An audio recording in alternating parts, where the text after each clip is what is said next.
What's up, everybody? Welcome to the Midwestern Mark super secret surprise stream. Surprise! Sorry, that's me being stupid. We're here tonight to discuss something kind of serious, actually.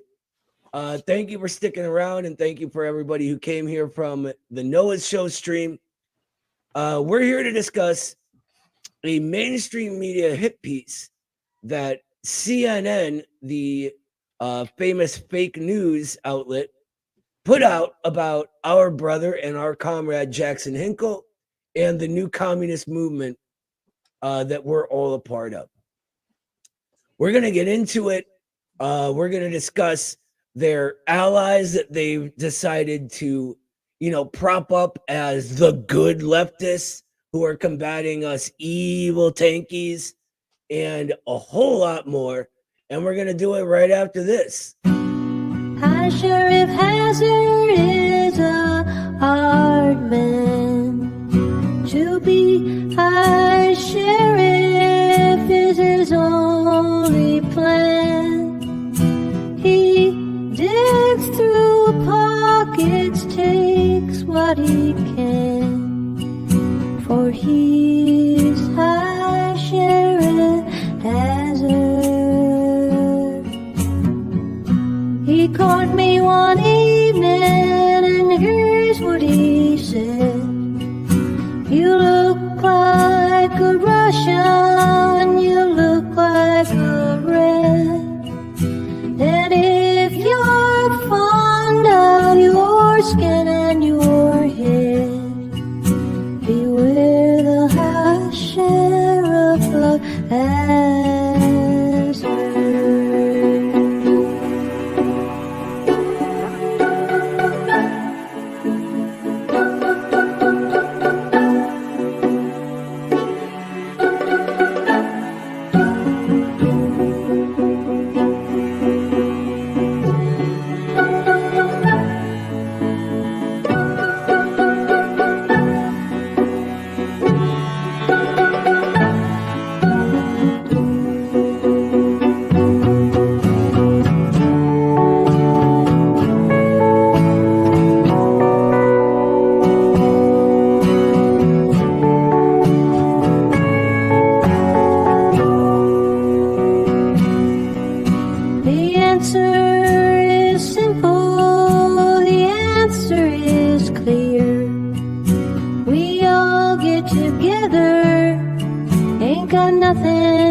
All right, man. I love that new introduction.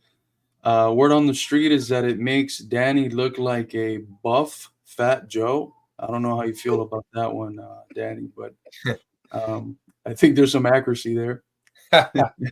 Every time I hear that, more inspired. Shout out to the entire Midwestern Marks, ACP, Infrared family, everyone working behind the scenes. You might see Eddie's face and Kyle's face and our faces, but it's a very big family. Yep. And it's a family that expands every day. That song, that video, I've been showing it to like all my family members and friends. I think it really captures what we're trying to do at this historical juncture. Yeah, I mean, what I really like about it, and it's made by Jesus Motorcycle. Everyone should go follow him on Twitter right now, because he's brilliant and he does things with AI that are just fantastic. I really like it. There's a line where it says, here's what he said: "You look like a Russian. You look like a red," and Martin Luther King Jr.'s face sort of fades away and into Lenin's face, and it's so poignant at that point. That is my favorite part. My second favorite part is just Danny looking like King Player, like just sitting on his throne, But that's just me. I don't know. How you? Carlos and I have been yapping for hours now. How you feeling today, Danny? My thoughts are with our sisters and brothers in Lebanon. Incredibly heartbreaking what's happening right now to the Lebanese people.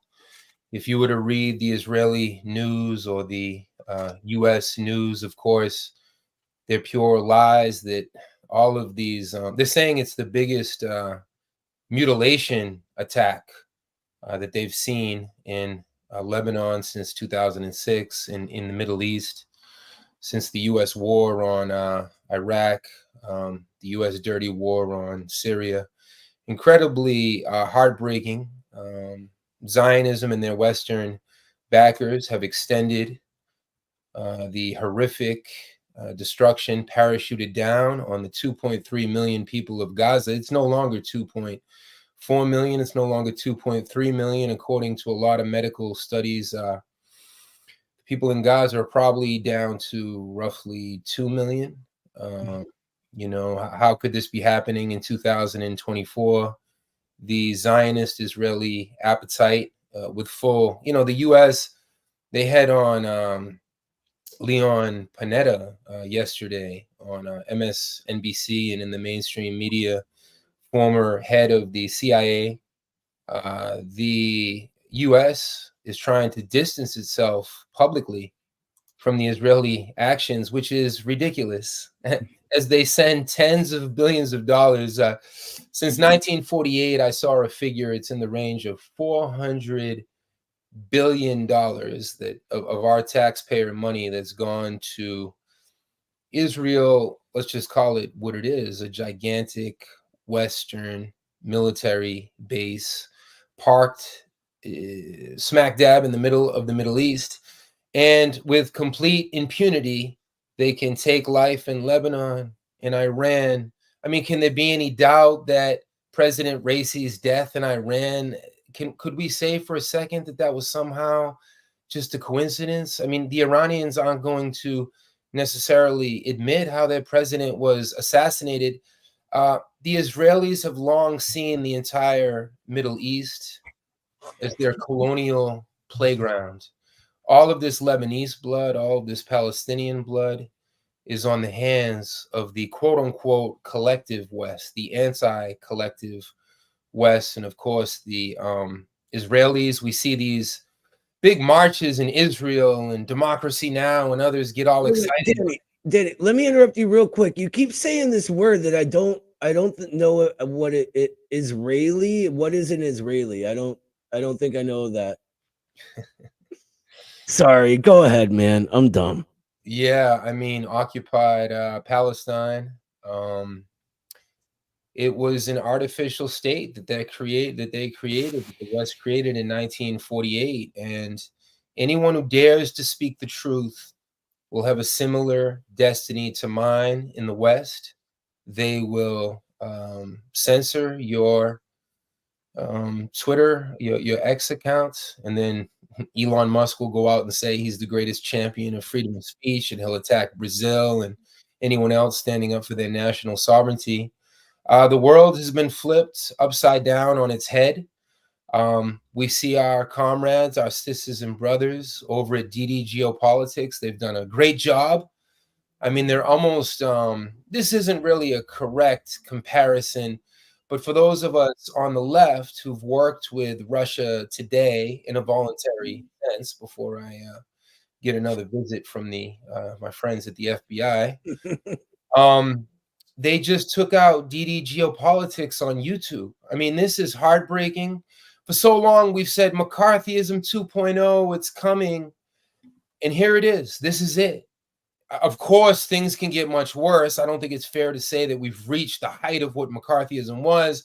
We're not locked up like Eugene Dennis and other leaders of the real CPUSA in post 1945, but that could be coming. We've seen what happened to international human rights lawyer Dan Kovalik. Confiscated his phone, his electronics, his passport.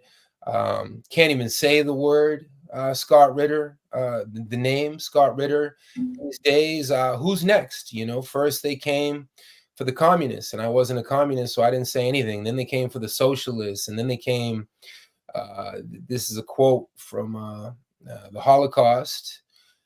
Things are really, really bad, and Israel, occupied Palestine, the Zionist entity, has a carte blanche to bomb anywhere in Syria, anywhere in Iraq, anywhere in Iran, anywhere in Jordan, anywhere they want in the entire Middle East. All of this blood is on the hands of the West. Many people hit me up today in this weekend, extremely demoralized, extremely discouraged. And what can one say as a revolutionary, as a Marxist, but keep fighting, keep going into the streets, keep organizing. History is on our side. This is not the time for pessimism.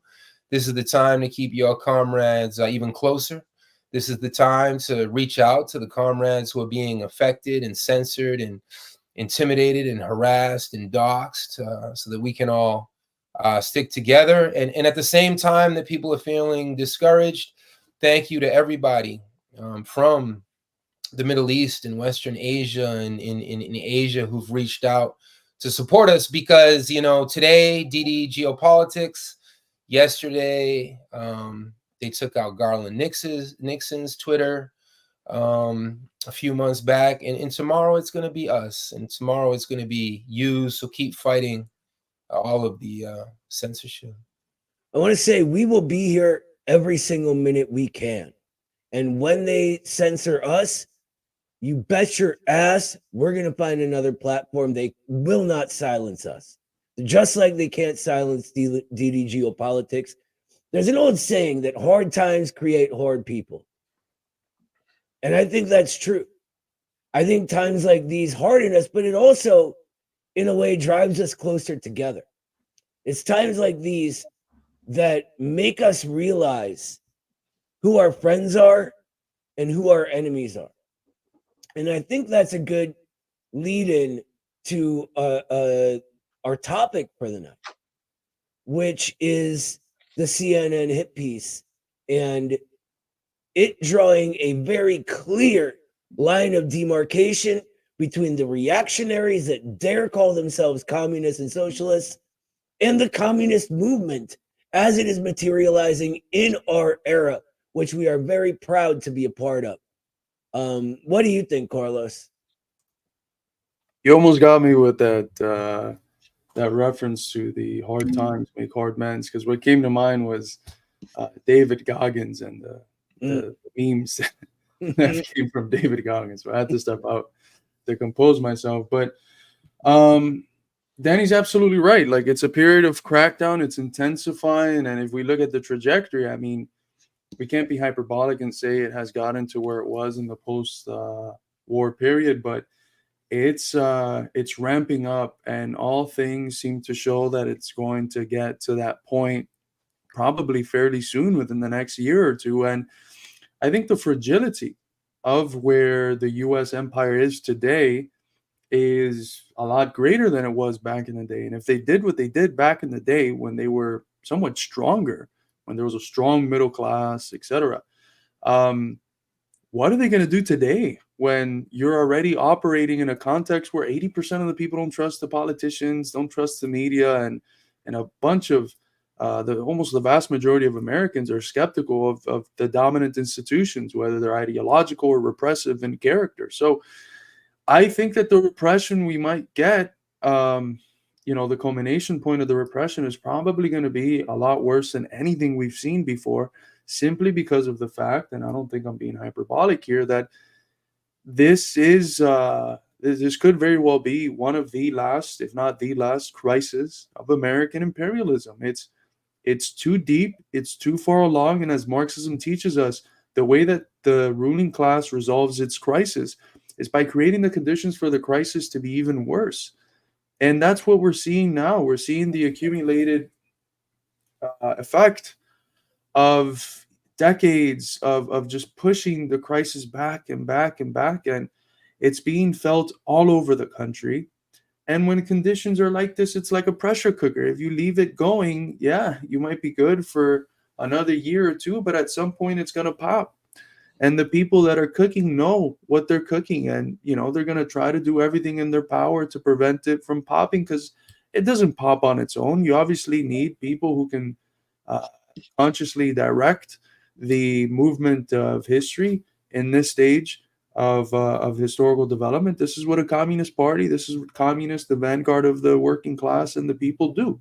So that's who's going to be cracked down on. The loudest voices from our ranks, who speak truth to power, who enlighten others and elevate the consciousness of our brothers and sisters in our class. And we should not be surprised if the repression that we end up getting in the coming years, even if it far surpasses some of the stuff we saw in the Second World War, after the Second World War. I mean, if it's a couple of years before more of the censorship kicks in, I think we would be very fortunate. Yeah. It could be a couple of seconds. It could be a couple of days. Let's just say we probably won't have any opportunity on this medium to have any type of formal goodbye if that were to happen. So we've already talked about Rumble. We've talked about alternative ways of getting information out. Censorship, repression, the McCarthyism is here. These are fascist measures. It's not full-blown fascism, not here. Certainly what the West and the Israelis, the punishment that they met out in the Middle East is U.S. foreign policy. Let's call it for what it is. It's fascism. Ernesto Cardenal, the Sandinista liberation theologian, a Catholic of the socialist type, Ernesto Cardenal, in 2005, when I was teaching in Nicaragua, he was one of the motivators and founders of Telesur, and he said, we have to call things by their correct name. We have to call a spade a spade. We have to call bread, freedom, freedom. We have to call U.S. foreign policy for what it is. It is fascism. Our thoughts, our feelings, our full solidarity with the over 500 million human beings who live in what in colonial times, these are colonial times, with the West dubbed the Middle East. This is psychological terrorism against every single Lebanese individual. If you look at the Western headlines, of course, they're going to tell you that every target was a Hezbollah target. Every target was a terrorist target. Nothing could be further from the truth. How many doctors, how many EMTs, how many nurses, how many professionals use pagers, or what we in New York City used to call beepers? They infiltrated the supply line. Again, we have to come back to the absolute wanton racism attitude of manifest destiny and the Monroe Doctrine 201 years later from what President James Monroe laid out. The West feels like they can experiment all of their white phosphorus, all of their chemical weapons, all of their new drones on the people of the Middle East, who they have defined as a colonized people, as a sub people, as a less than, as an inferior people. I since October 8th, October 7th, I haven't been saying neocolonialism. It seems redundant in many ways. The close to 6 million people of Lebanon, what peace could they ever feel? What school child?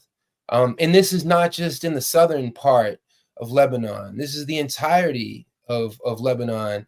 And I'll just take a few seconds to peel back some of the layers. This is about coordination, the axis of resistance.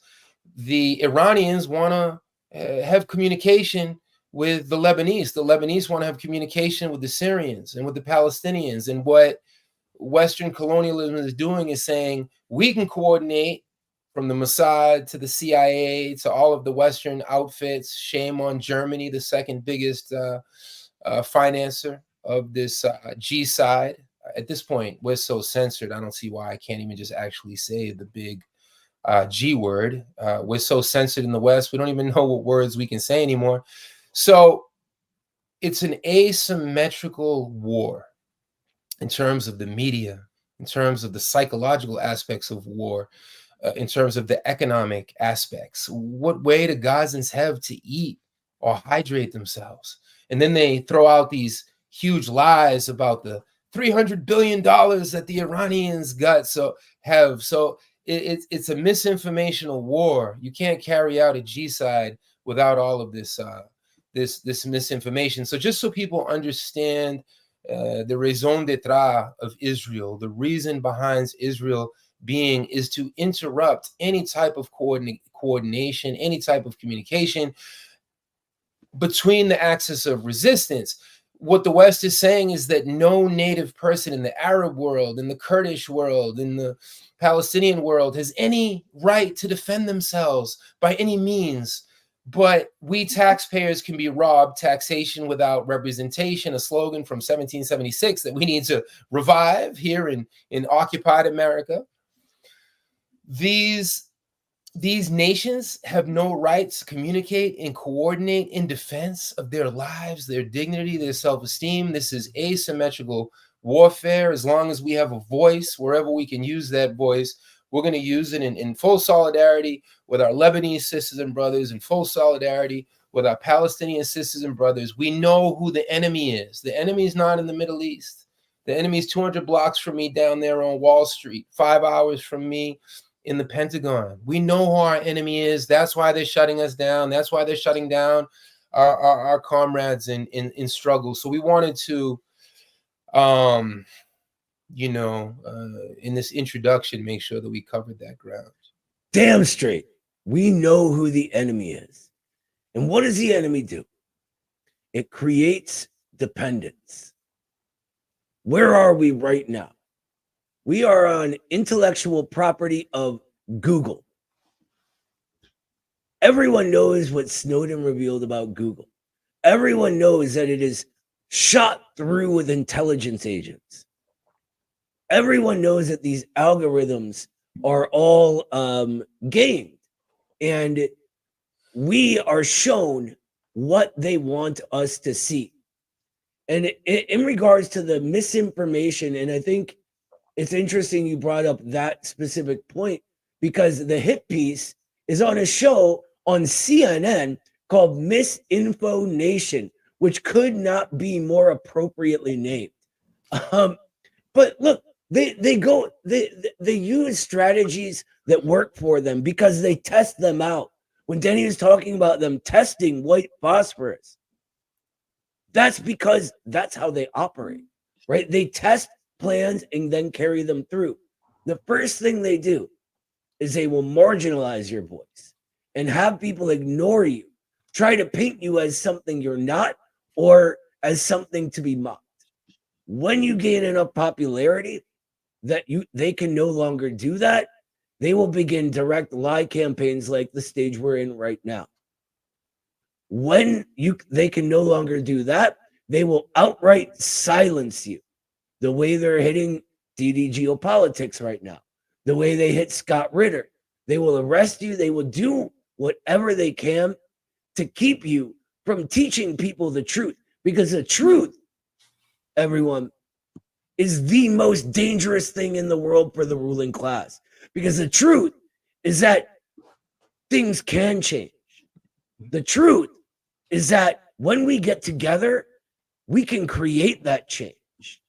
And that is all they don't want you to know. No matter what form it takes or when it's happening, they do not want you to know that you and me and Carlos and Danny and Jenny Lynn in the chat and Daniel watching from home and everybody, all of you can get together and fight back. And that's what we need to do.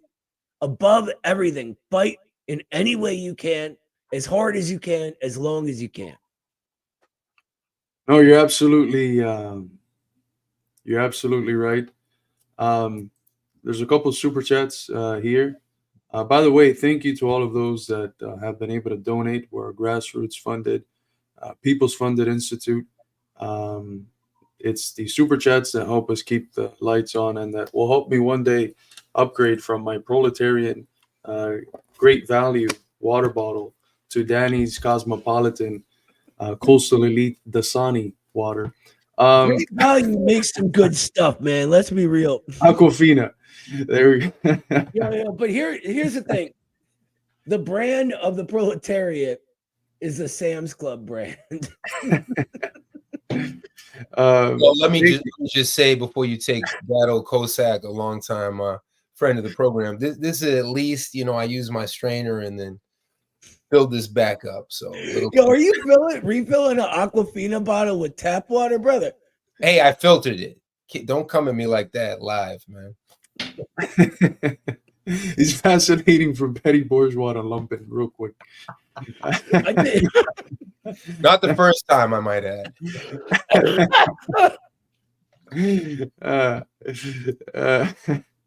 Thank you so much, Comrade Battle Kosak. How to debunk the myth that everyone wanted to escape and then you insert socialist country? It's very easy. Look, when revolutions happen, there's people that dig them, and usually they happen because a whole lot of people dig those revolutions. And there's people that don't. When the American Revolution happened, you think everyone was just oopty-daisy, very happy about it? No, there was people that had their lands confiscated and that were kicked out of the country. Those people that left out of their own volition and talked a whole bunch of smack about our anti-colonial revolution when they got back to Britain. But that's always going to happen. It's a natural phenomenon of revolutions because in a certain form, a revolution is a civil war, right? It's a war contained within a society, a people where one class within that people takes power over the state over another one. And that other one is usually not very happy. And sometimes they flee to states that have a similar social structure as those that they were at the helm of until very shortly. By the way, shout out to Eddie, who's should be coming in at any moment here. But the surprise. Why do people leave certain socialist countries? And I think here perhaps we can speak more so of two of them, which is Cuba, that's seeing a lot of people leaving, and Venezuela. Well, the scholar Helena, forgetting the last name, maybe you can help me with the name, Danny, but she's written on Cuba. She's got a book called On Cuba or something. But she writes that there's a push-pull dynamic when it comes to migration from socialist countries. There's, of course, factors that are pushing people out, which is the deteriorating of the material conditions as a product of the hybrid warfare the U.S. wages on these countries, the blockade, the impoverishment. It's intentional. They've said that it's intentional. That's the whole purpose of these blockades and sanctions, to bring about poverty, because when people are poor, they start to rock the boat, and that's ultimately what they want. So that's the push part. And then the pull part is the fact that we're living at the, at the center of the global capitalist imperialist system. We have Hollywood that works nonstop around the world, promoting the ideas that everyone here in the U.S. is living comfortably, drinking Heineken and eating steak by a pool. I've literally seen some brainwashed, false consciousness operating Cubans, younger ones, who think that's how it is in the U.S.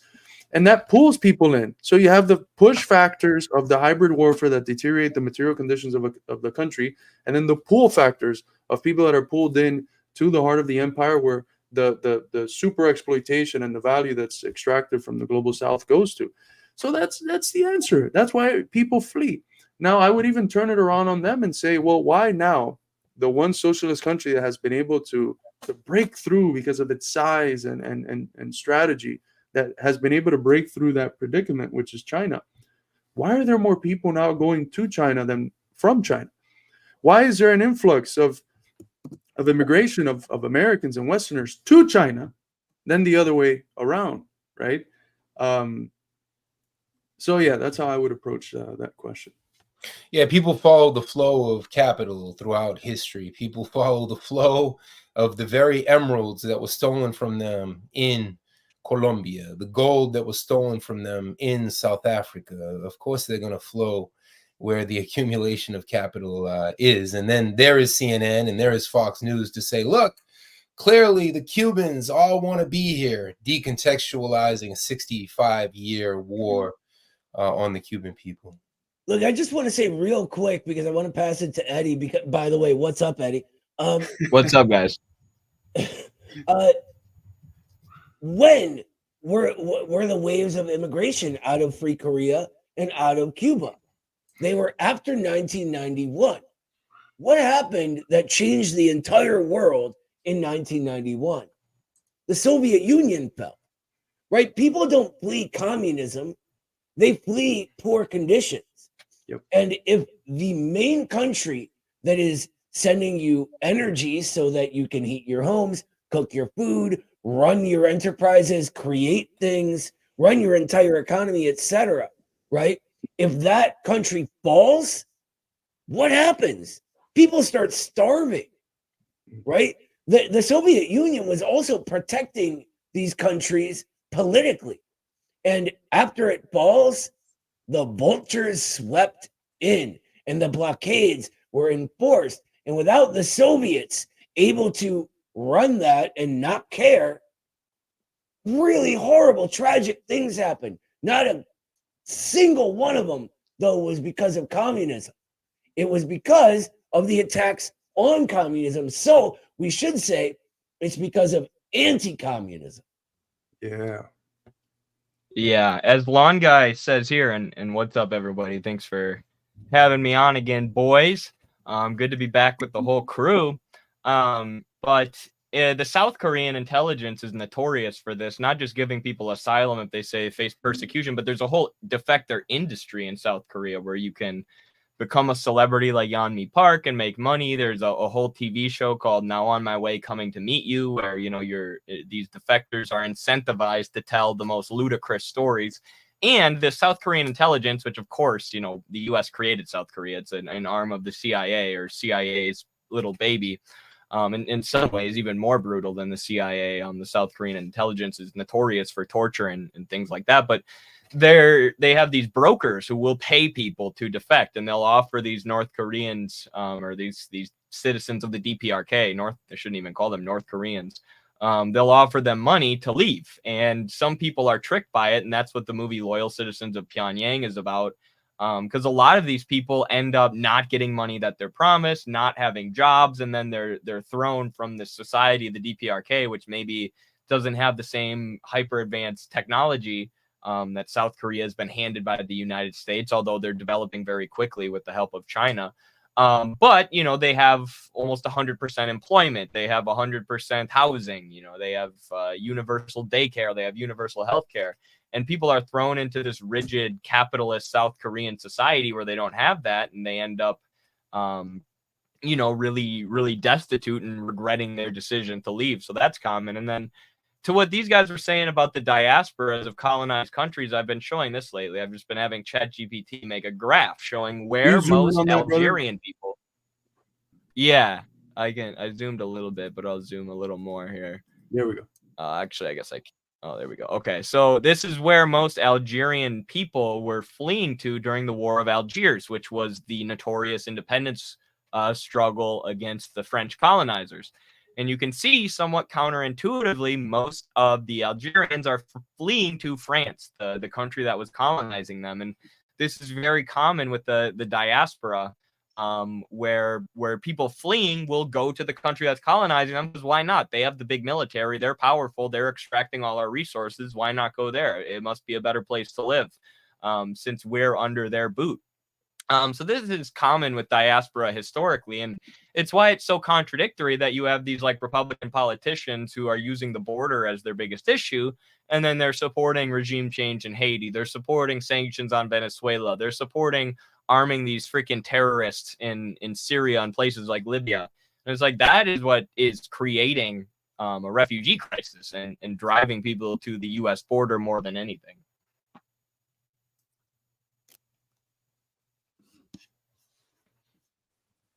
Yeah, I mean, I have literally nothing to add to that. I was hoping someone else would, but that was. I'll just say the time I spent in southern France, the time I spent in Marseille, it's little Algeria. Not because Algerians ever wanted to leave their homeland, they were forced to. Anyone who hasn't studied the Algerian War for Liberation, check out the Battle of Algiers. Check out Ben Bella's writings in France, Fanon. The Algerian people have an incredible anti-colonial legacy that continues to this day. I learned a great deal when I was in the periphery, the popular neighborhoods, the bidonville, the ghettos of Marseille, which is overwhelmingly Algerian. So when we see Libyans and Sudanese fleeing and dying in the Mediterranean, all of these lives, all of this blood is on the hands of imperialism. No different than the Cubans forced to leave because it's a country of 11 million up against the colonial Goliath, up against the Yankee Goliath. No different than how many Mexicans and Salvadorians and Guatemalans. If you were to begin to tally up all of the blood on the hands of US and Western imperialism, I mean, my goodness, it would begin to rival some of the horrific atrocities that we saw in the 20th century. All right, we are getting a ton of super chats, and I don't want to fall behind them. Marcus needs to listen to the rant from the show earlier. So I don't what. Leo Sakara, random fact about One Piece. The main villains, the world government mainland is called Marie. I can't pronounce that. Giosi? Wonder if it's a reference to Bauer Giosi. I don't know how to pronounce that, but thank you for that super chat. Long Guy says, oh, someone already put this one up. Thank you, everybody. Where our people's funded. Wait. As everybody put it back up. We need that. Let's just have that up while we talk all night. You know, one comment about the trans baristas, that would be beautiful, and other baristas, any baristas, because it's not about somebody's gender preference or sexual orientation. It's not putting sex politics over class politics. We don't want anything that divides the working class. Based.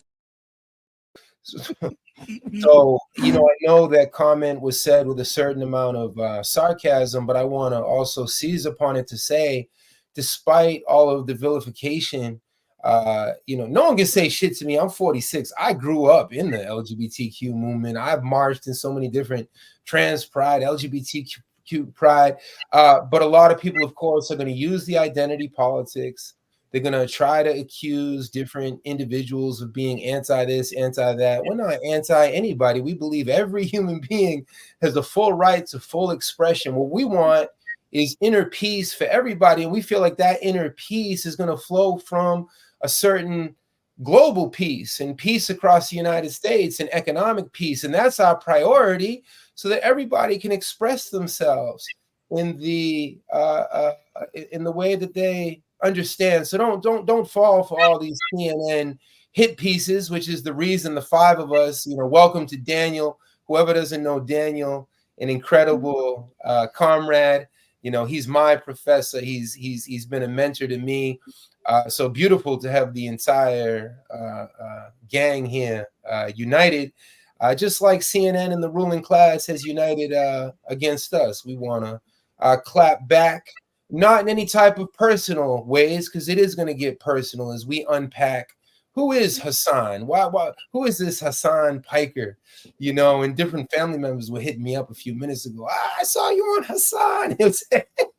So we're gonna peel back the different layers, because when an individual has millions and millions of followers on YouTube and on Twitter, and then he's on CNN, well, how come they're not showcasing Carlos Garrido and his new books on CNN? How come they're not interviewing Noah on Fox? How come Eddie doesn't get a feature on MSNBC? And I'll just say this as we open up this conversation. In the past almost 12 months at this point, since October 7th of last year, I have been interviewed by CNN. I have been interviewed by Fox. I have been interviewed by The Atlantic. I have been interviewed by MSNBC several times. But this miraculous thing happened very rarely. And at some points, they interviewed me for 20 minutes, 25 minutes, even 45 minutes. But this weird thing happens. They never used any of the footage. That's what they did to Haas too. How could that be? How could that be? Because those of us who are media trained know that every third, fourth, fifth sentence, you have to come back to the G side. You have to come back to ethnic cleansing. You have to come back to colonialism. So they can't even grab a snippet to try to misrepresent me the way they did. So if Hassan is their goody two-shoes leftist, everyone out there who respects the Marxist tradition, the Leninist tradition, the Maoist tradition, the tradition of struggle, of class struggle, you have to ask yourself, the very forces behind this G side, not just against the people of Gaza, against the people of the West Bank, against all of the people of 48, as in 1948, the very forces that pump hundreds and hundreds of billions of dollars into a proxy war against Russia, against Russia's geopolitical strategic interests. So why does CNN hate us and devote so much energy to vilifying us, to demonizing us? But somehow this Hassan, who posed as the radical, a millionaire radical, by the way, we're about to get into that. I don't know too many radicals. Actually, the last few years has been educational. I never knew how many movement leaders were actually millionaires. And that came as a great surprise. I had a certain naivete, despite my 3 decades plus in the movement. I didn't know some of these people. I don't want to call out any names. Calling out Hassan will be enough for right now. Privately, we can talk about some of the other millionaires leading the left. But when people don't come from a working class and an oppressed, toiling, humble background, how can they talk about organizing, uniting, and spearheading our class? This is our class. This is not your class, Hassan. Because you were never there. You were never hungry in the streets of Brockton or the Bronx or Queens or Miami or Cleveland. So how can you speak for our class? And that's why CNN loves you. So let's just call up, let me just hit you. Before you get to that, I just want to say we need to stick on the question of his background for a minute. I find it rather peculiar that the left winger that CNN wants to prop up literally against us, against this new communist resurgence that's happening, is a multi-millionaire from Hollywood, from Los Angeles, not someone from the heart of this country, right? This guy has never worked a day in his life, right? How does this guy get to say he knows about the working class? I'll tell you what, I would love to see this guy last a single fucking day on one of my job sites. Just a single day. I guarantee you, having to do my job for a day would break this spoiled fucking brat in half. I'm sorry, but like that line from the fucking I'm swearing quite a lot. I apologize. That line. Just premise you're swearing by saying "excuse my French," and that's fine. Okay, well, excuse my French. I hate the French. No, I'm kidding. French ruling class, not the French masses, who are always in the streets fighting hard. French based. Fucking baguette eating mother. No, I'm joking. No, but this guy, he ain't one of us, right? So why the fuck is CNN saying he somehow speaks for the working class in our movements? It's like Danny said, he's never struggled. Who the fuck is he to say who's left and who's right and who's anything? He doesn't know the difference between a dialectic and a diuretic, yet he wants to talk about Marxism. But I will talk to him about Marxism any day of the goddamn week. This guy knows nothing and he is lying to millions of people that watch him, pretending to know about that shit and driving them into the arms of reaction and the ruling class. Sorry, I don't mean to. I got to run down to the downstairs. I can't believe I come on here and you better take a break. You just broke like 3 of the 10 commandments there with that rant about Hassan Noah. Just kidding. I agree with what Noah said. I mean, it's so, I just don't get how as a socialist, without, just like coming to terms with the fact that you're going to be an opportunist, how you can side with CNN to attack a communist party, even if you have disagreements with that party. So what? Talk about them on your stream. But what has Hassan done? He's said that ACP is a crypto scam based on a lie, a smear post, and then he's done an interview with CNN attacking us. This outlet that we all recognize as socialist is pure corporate propaganda. Helped lie us into the Iraq War. Helped do propaganda for the war in Syria. Helped do propaganda for the war in Libya. Helps do propaganda for Wall Street and the Democratic Party every day. And you're teaming up with them to attack a communist party and smearing us as right wingers, and you don't stop to think for a second, whether it be Hassan or whether it be Brian Becker, or whether it be any of these people. And it's like, can we just take a step back? I know I'm young, and haven't been in the movement as long as some of these people, but it's like, what are our goals as socialists? Is our goal to have the biggest social club, the biggest cult-like political party where the rank and file follow us around like drones? Or is the goal to make life better for our communities, to improve life for our freaking families and the people that we love, our friends, our coworkers, and ourselves? So I don't know. I don't get what a lot of these people's goals are. I think a lot of them have become lost, and they've forgotten what the goal should be, which is advancing the class struggle, and fighting imperialism and bringing an end to the U.S. empire and bringing about working class political and economic power. But a lot of people, I feel like those aren't their goals. And I've talked about this a lot, and I've talked about the people who got mad, recruiting others to the left or trying to convince other people to be leftists because they said, you got to be careful about who you bring into our spaces.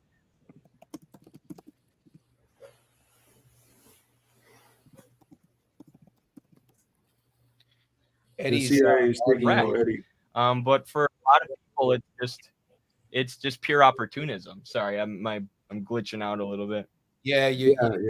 Just one sentence, right? What CNN did with Brian Becker.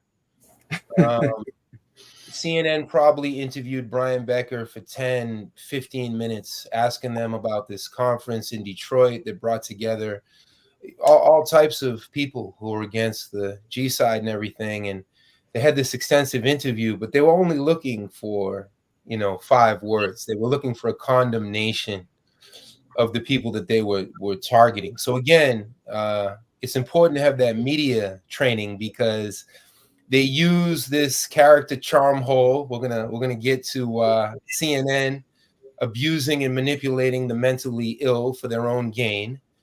They do the same thing. It's charm hole. It's Brian Becker. It's Hassan. Who else are they going to use against us in these Joshua Frank manipulative ways? What'd you say, Carlos? Joshua Frank, counterpunch. Counterpunch. And I think it's important to say, like, what is our crime? What are we doing wrong? The fact that we're trying to build with this ideologically diverse in every way, working class across this country. So many working people are getting ready to vote for Trump in about 6 weeks. It's a crime on our part because we're trying to reach them and speak their language and say, out with the clown, out with the billionaire opportunist that Trump is, but we believe in you. We don't want it to be Trump country. We want it to be Midwestern Marx country. We want it to be ACP country. We want to bring back dignity to this flag. This beautiful flag behind Noah doesn't exist to bomb innocent people in Lebanon, Palestine, Syria, Iraq. Those are not our enemies. And I couldn't have said that 2, 3, 4 years ago. I can only say that because of the mentorship of the comrades that you see on the screen.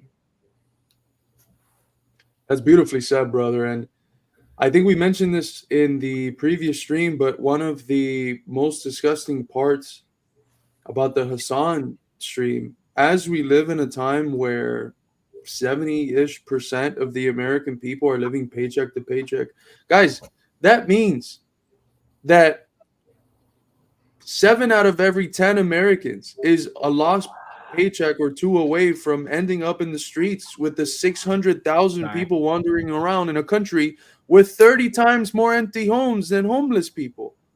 And he had the audacity to talk about the basic necessities of life that Americans are struggling to get as treats. Treats from his lofty $3 million mansion. He's going to talk about the struggling American people's lives as treats. Look, man, I don't have I like Mike Deng. You know, if there's rich capitalists that see their interest in the construction of socialism, that are actually patriotic and want a rational society that puts the interests of their society, their families, over and above the interests of their personal accumulation, that's fine. And if they want to help the movement, that's fine. You know, it's not a problem of Hassan being rich, although that's an important sociological factor to understand his worldview. But the problem becomes then, like, who's he attacking? Who is he attacking? Who is he siding with? For what purpose? Who is he benefiting? And in every instance, it's always somehow having a progressive gloss given to a politics that re-endorses the establishment. It's like the meme where you take 100 million different steps and you end up at the same place that someone directly jumped to. He just takes a bunch of different steps to end up at the same pro-establishment, pro-democrat position, condemning simultaneously the people that have taken the leap to bring an actual communist politics to this country, and that have done it in a way that the ruling class itself recognizes there's potential there. There's potential there. Show me how many documentaries, how many hit pieces have been done on other people. Show me how many attacks we have received with falsities and all these different things. How many of that has happened to people in other organizations in the left that have been around for decades and decades and decades? Show me recently where these attacks have happened.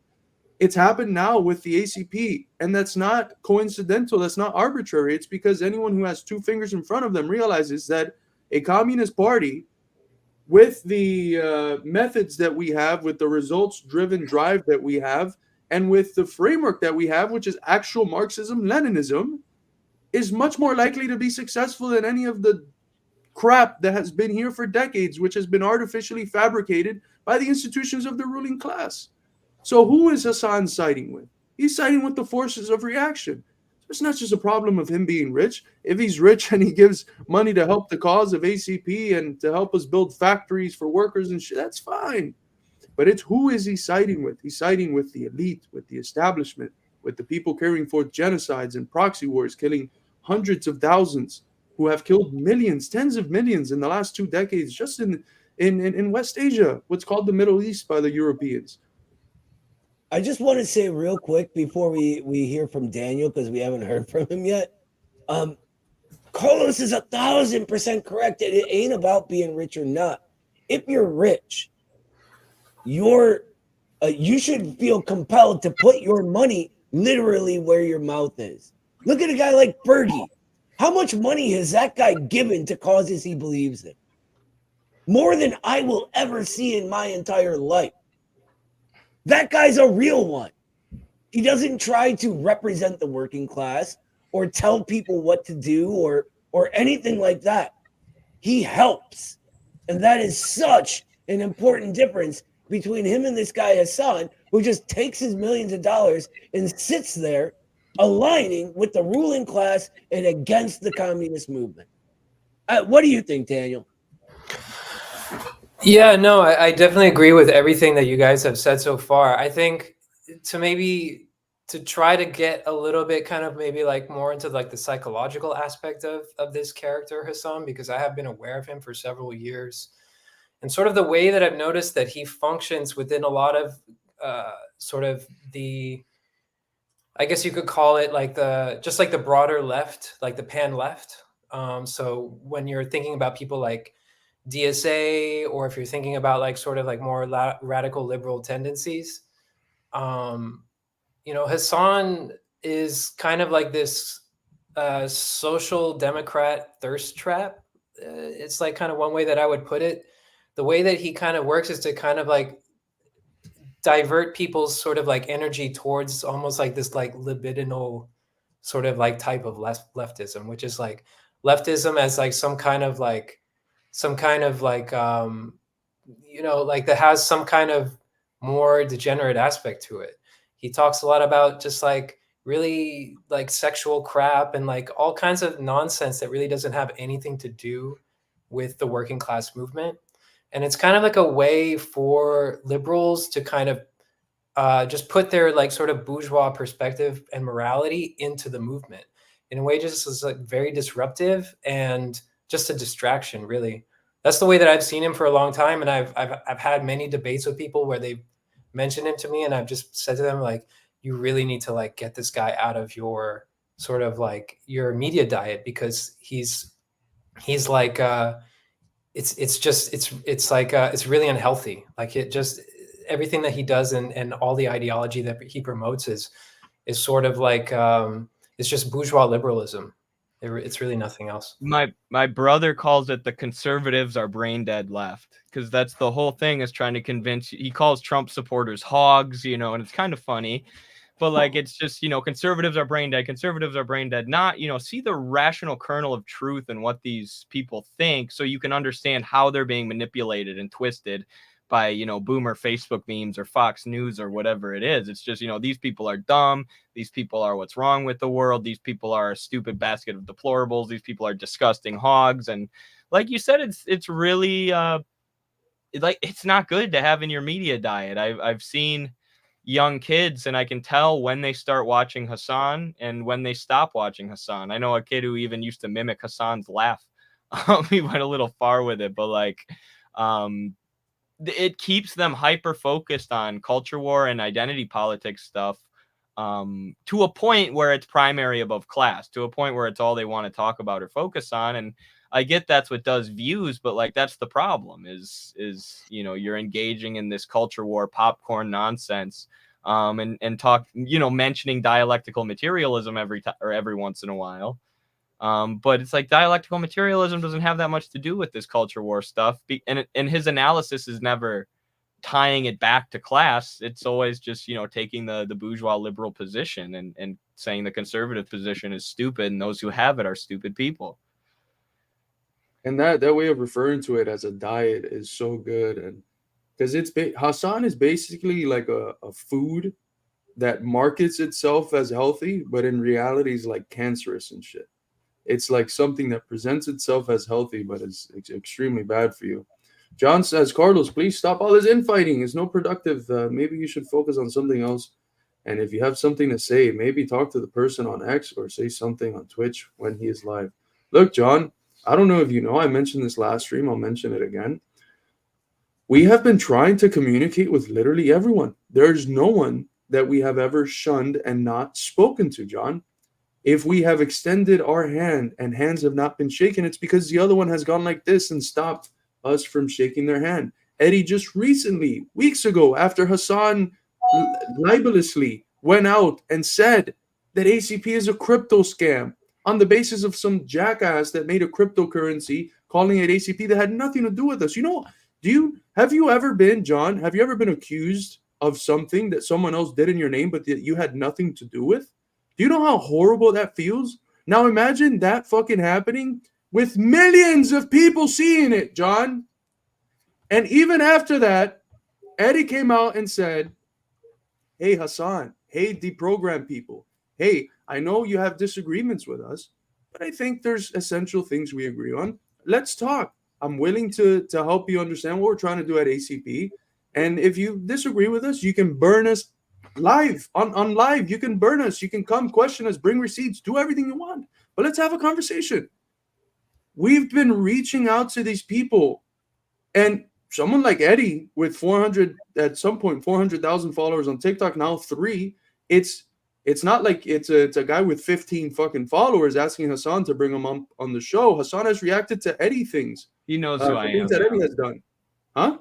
Yeah, he knows who I am, right? He knows exactly who Eddie is. He's commenting. What are we talking about here, John? What are we talking about here? This has been done, and why is there a presupposition that it hasn't? Right? That's part of the problem. Like, people presuppose it hasn't been done. No, there's something called history. Before you're looking at a fact and disconnect it from its factors, ask yourself, are there factors that precede and give rise to this fact? Don't just see our critiques of the left and think, oh my God, these people came out of nowhere and now they just want to attack it. No! We've been the people from the beginning that have been very non-sectarian, willing to work with everyone. and we've gotten a big fuck you from everyone. And that's the reason why at this higher level of maturity, we understand that that's it. You know, some of these people in their very politics, it's divisive. You can't unite with people that are fundamentally divisive. That's like uniting fire and water. It extinguishes both. You have to unite with the right sort of people. Thanks. I just want to say Thanks, real quick. John. Thanks, John, for that comment. We are not sectarian. We want to work with everyone, as Carlos laid out, but we're not going to turn the other cheek. We're not going to turn the other ideological cheek. We're not going to turn the other class cheek. When people take cheap shots at us, we're going to have both our hands up. We're not going to strike first. But when there's ideological obfuscation, when there's ideological confusion, we have a historical responsibility. So why is Hassan so popular? Let's peel back the ideological layers. I'm going to roll a clip, but it's not just Hassan, right? Because what Hassan says about the G side in Gaza, it's kind of like Noam Chomsky. Noam Chomsky's great on so many different things, but there's a reason we're not Chomskyists. There's a reason we're Leninists. There's a reason we're Marxists, right?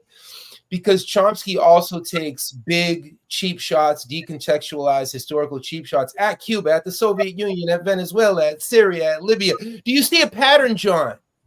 You see a pattern. Hassan does the same thing. Hassan does a very good job with Palestine and in general terms with the Middle East. What's his position on Ukraine?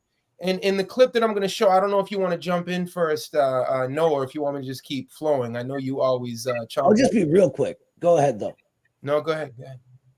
No, okay. So I want to point to a specific word in your question, John.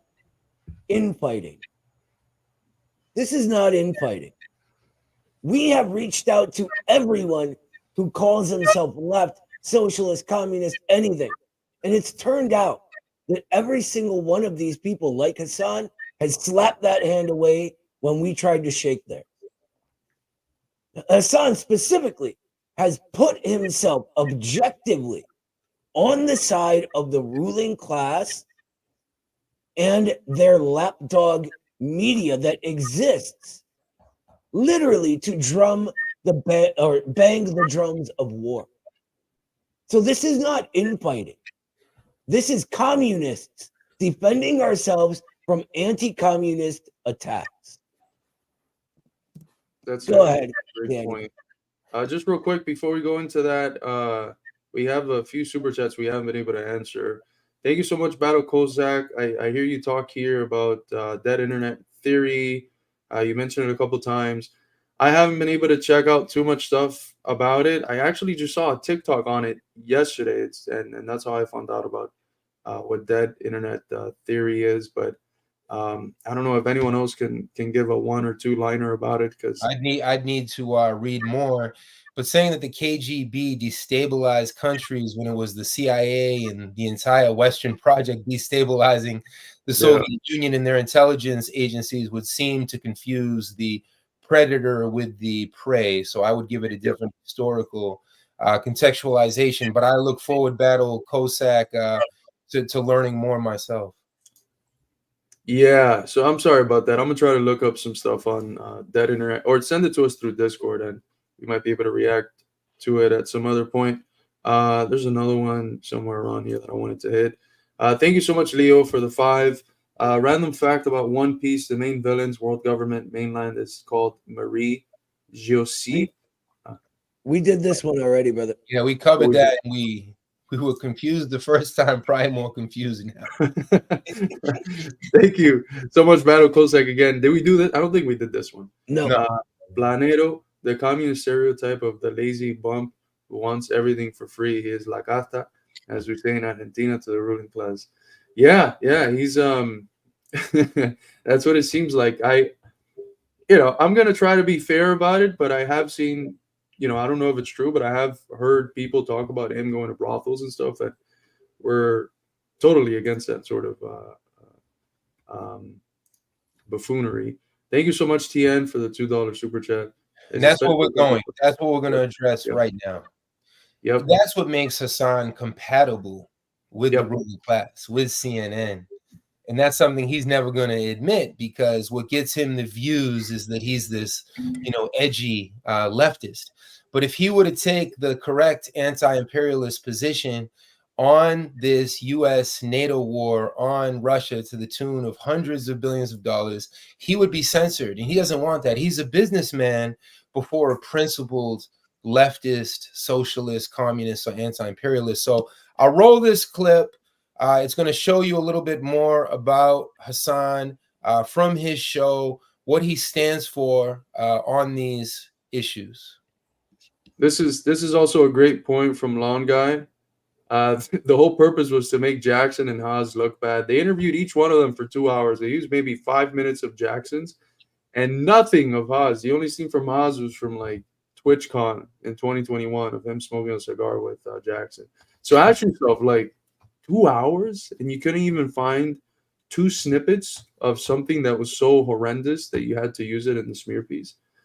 That's a pretty good feat. We have to give an applause for Haas for 2 hours of content, and they couldn't find anything that was incriminating or that could make them look bad. So, all right, here comes a clip of Hasan, what he does on a daily basis, so we can ideologically, because again, none of this is personal. There's nothing wrong with having millions of dollars. We all wish right here, these gentlemen before you, if we somehow could tap into millions of dollars, if we had rich uncles, and that nepotism who could open up doors, we would love to open up so many doors for the working class, for the most oppressed, and have the greatest, online presence. We don't have access to that, and Hasan does. Well, he should be more humble about it. Let's roll this clip so we can understand this. Volgograd region to the south. Russian President Vladimir Putin irate, vowing to respond while ripping into Ukraine and its Western allies.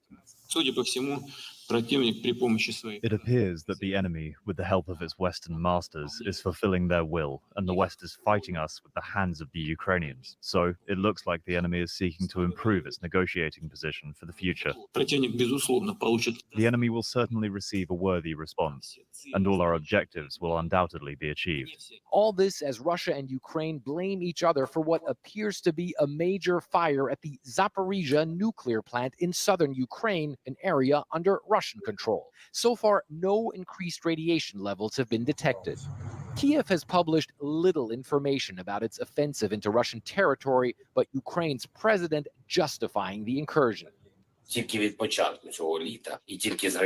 the beginning of this summer and only from the Kursk region, our Sumy region suffered all. I mean, there is something very ironic and rather funny about, like, more war is not funny. It's obviously awful, but like there is something a little ridiculous about Vladimir Putin being like, how could they do this to us? Like, come on, dude. Like, that's insane. That's an insane thing to ask. I mean, you got Almost 2,000 strikes, artillery, mortars, drones. We also monitor every missile strike, and each such strike deserves a fair response. It's just like, it also is so Israel, dude. Holy shit. That conversation that Vladimir Putin had with Tucker Carlson, conversation more like a glaze sesh, will live in my mind permanently, because I after that, my understanding of the equation changed so dramatically. How? Like, I saw it with my own two fucking How? eyes. Was I like, don't. can I be your Israel? how's it, Danny? Would love to be. How Yo, is so how first off the top, how can you compare Russia to Israel? How can Israel receives hundreds of billions of dollars from the U.S. capitalist class, as do Zelensky and the Ukrainians, but Russia is Israel for Hasan? So now you see why they like Hasan so much. And for my family members, some people became radicalized by watching Hasan. That's a good thing. Maybe it's time that you take it to the next level. As Daniel indicated, the ideological and political and intellectual spiritual development never ends. Understand how they're using Hasan against the true revolutionaries. If he was being censored, you'd understand, why are we being censored? Why are the Uhuru 3 being censored? Why is Scott Ritter being censored? Why is Dan Kovalik being censored? Why is so many others? Richard Medhurst. So just understand what the compatible left is and who the truly revolutionary forces are. I don't get how he's saying the Tucker Carlson interview was a softball. Like, he was, if anything, that interview was too much from a Western perspective. I mean, and Tucker was trying to ask questions that would be pertinent to a Western audience who have obviously been completely brainwashed by this conflict. But I don't know how you could say that that was just a glaze fest, as he says, a softball interview. I don't think that's accurate at all. And yeah, obviously to characterize Russia as being in Israel, when Zelensky said, this was published in the Atlantic Council, which is, you know, just a mouthpiece for weapons contractors in the United States, the military industrial complex. They published an article that said Zelensky wants to turn Ukraine into a big Israel. Here's a roadmap. So like the military industrial complex is openly saying Ukraine is our Israel.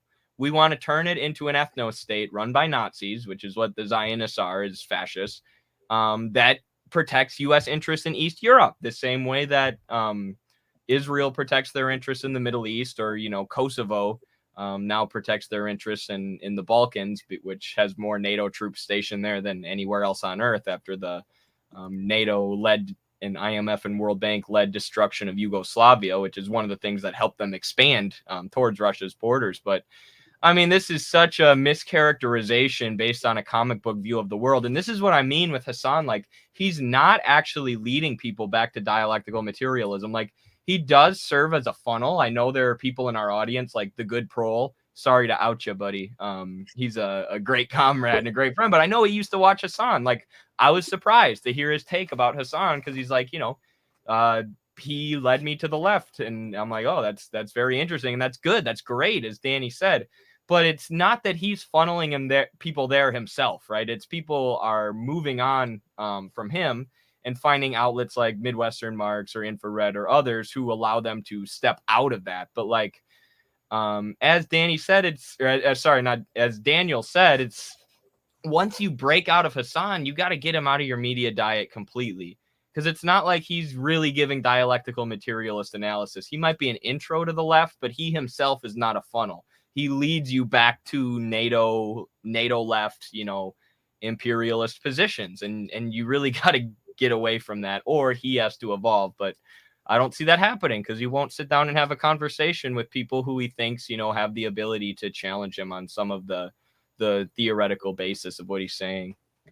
He thinks It's almost like you have these right. currents in the ocean that go out, and you think they're going out, you think they're going the right way, and then out of nowhere they spiral back around in.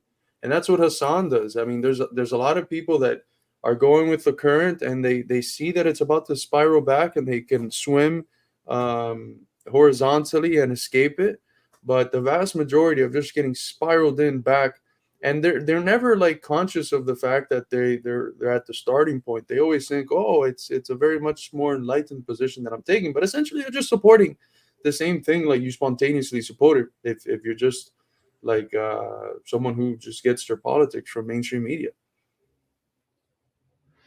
Yeah, who wants to go first? Because I have one more point on Hassan before we go ahead, Danny, please. You don't want to go first? No, go ahead. This is about ideological consistency. Well, first off, smash the like button, share it. We're approaching 1,000 people watching live, because it's not just YouTube, it's Discord, it's Occupy, Twitter, X, it's everything. So do all the stuff you're supposed to do. I'm not the PR man, but I was forced into that position. This is about ideological consistency. And you would be surprised, right? All of us are on IG and we follow this or that person who takes us into Gaza and not the Gazans, not the Palestinians themselves, but some of these influencers who have millions of followers, and they do very good work raising consciousness around the G side. But then look at what they say about Cuba. Look at what they say about Venezuela. It's completely the ruling class perspective. The fundamental contradictions as this election approaches in 6 weeks are the G side against the Palestinian people. And what the Democrats are trying to do right now, they're trying to pass bills so that there's $100 billion guaranteed for the Ukrainian proxy war on Russia in case Trump wins, because Trump is saying before January 20th, before he even gets in the Oval Office again, that he's going to end this war between Ukraine and Russia, which is not a war between Ukraine and Russia. It's a war between the entire West versus Russia, because they don't want a strong Russia militarily, economically. And that's what Putin laid out with Tucker Carlson. And that's why the liberals hate Tucker Carlson, because Putin said, well, why can't we join NATO? This is all about peace, right? Well, let's have peace. Let's work together in NATO. And they went like this to Putin. They wanted nothing to do with that. So since 1990, when they were able to overthrow the Soviet Union, which is a longer conversation, read Carlos Martinez, not our Carlos, another Carlos, a very strong ideological comrade who is out of London. He's written extensively on the implosion of the Soviet Union. We're not going to cover that right now, but in the wake of the collapse or the implosion of the Soviet Union, the West is hell-bent on recolonizing Russia. And that's what they do in the 1990s. But a crazy thing happens on December 31st at 11:59 with 59 seconds, the final second of the 21st century. Who comes into power in Russia? A man by the name of Vladimir Putin, who is not a socialist, but objectively stands against Western imperialism and has stood with the Venezuelans who are blockaded and have stood with the Cubans who are starved. You know how many Cubans told me, nosotros comemos gracias a Putin y los rusos. We eat here in Cuba. Yes, we're hungry, but we're not starving, thanks to the Russians. And these liberal left, these fakes like Hassan can't understand that, because they've never been hungry. They've never been in the streets. They've never had the hustle to put food on the table. So when we say fake, petty bourgeois left, that's what we're talking about. And people need to approach this with a Marxist class analysis. CNN doesn't get it wrong. The ruling class does not get it wrong. Our class is not class conscious. That's our work. That's why we teamed up with Haas. That's why we tapped into Jackson's massive reach. Our class is not conscious. The ruling class is conscious. The ruling class doesn't get it wrong. The ruling class knows where they stand on Russia. The ruling class knows where they stand on Zimbabwe, on Iran. Does Hassan know where he stands? Hassan, don't be a wannabe movie star with Hollywood and CNN. Have some integrity. Have some heart. But you don't have proletarian heart. Me and Noah and the crew talk about this all the time. You can't teach class instincts. You can read all these books. Look at Carlos's library. Look at Eddie's library. You can read all these books. You'll never come from where we come from, like Kendrick Lamar laid it out to Drake. And what is Hassan but a fake Drake of the left? Holy cow. Eddie, do you want to jump in? No, go ahead. I didn't have anything else. That's a hard one to follow, Daniel. Yeah, no, I'm not. I'm just gonna have to take it in my own way. But like, yeah, respect, Danny. That's really what's up. You know, the thing about Hassan is that he's not really connected to the masses. He's not really connected to a political party other than the Democrats, right? He doesn't actually speak for the material interests of working people. You know, he can say that he's like a socialist all he wants. That doesn't actually really mean anything unless materially and actually in reality, you represent that movement. And that requires not just, well, that first of all, that requires obviously like a theory. You have to really understand theory, but then you actually have to then practice that theory. You know, this is a guy that spends all his time sitting on Twitch, just kind of blowing smoke up his own ass. Let's be 8 real. hours a day. Damn straight. And it's not to say that like that maybe at a different moment in history and in time that he was like less reactionary than he was now, and he would have been like more objectively progressive in different ways. But at this moment in time, he's objectively reactionary. because he's objectively allying with the state, with the media apparatus of the state, to smear and retard the real movement for socialism. So that's a lesson in dialectics for you, the unity of opposites. You can go from being a progressive socialist, maybe debatable, to being basically an anti-communist, like just like that. And so you really have to keep up on your theory. You really need to read, you need to study, and you need to practice every single day nonstop, because that's the only way that you're never gonna get caught out there like Hassan looking like a punk. A good issue to be able to tell where these people are at, I've noticed, and this is true of people like Hassan or organizations like CARE, the organization who sabotaged the event that Grayson, our buddy Grayson, set up because he invited Haas and Jackson, who they didn't like. But the reason they didn't like them isn't because they're homophobes or whatever, smears people make up about them, or because they tweeted something about some joke that was offensive a while back. No, the reason that they sabotaged that event was because Haas and Jackson are against the U.S. proxy war in Syria, because they're against the so-called Free Syrian Army and the moderate rebels who are U.S.-backed forces allied with groups like al-Nusra, al-Qaeda, and ISIS. Who have been fighting against Bashar al-Assad and the Russian forces as well, who came to help him. I can't remember, like 2014 or whatever they did that, which really helped turn the tide of the war. And there are a lot of these leftists who are good on the Palestine issue just because it's so glaringly obvious that what's going on is completely evil. But they'll take the side of ISIS and al-Nusra and al-Qaeda and the CIA-backed and armed forces in Syria. And that's sort of a telltale sign that these people are fake, that they aren't real, that that their support for Palestine is based on like an emotional reaction more so than a grasp on, the geopolitical situation, what's actually going on, which, is fine if you're we want to get people to the right position on Syria. We want to explain to them why they shouldn't support U.S. armed terrorists. But if, there are normal people who aren't super politically involved, who want to protest for Palestine, they don't really know anything about Syria, whatever. But if you're Hassan Piker, if you're an organization like CARE that's trying to lead people and organize things, and you're supporting CIA-backed terrorists, I mean, that's a huge problem. That's a huge red flag. And a lot of these organizations that have commented on Palestine have also commented on Syria because it's in the same location. So it's a great sort of measuring stick for where these organizations and people are at in terms of their politics. And I'll always go back to the story of Danny getting jeered and spit on at Occupy Wall Street because they were protesting against the wars in Libya and Syria. And that's a big trend on the left, people who bought into these two NATO wars hook, line, and sinker.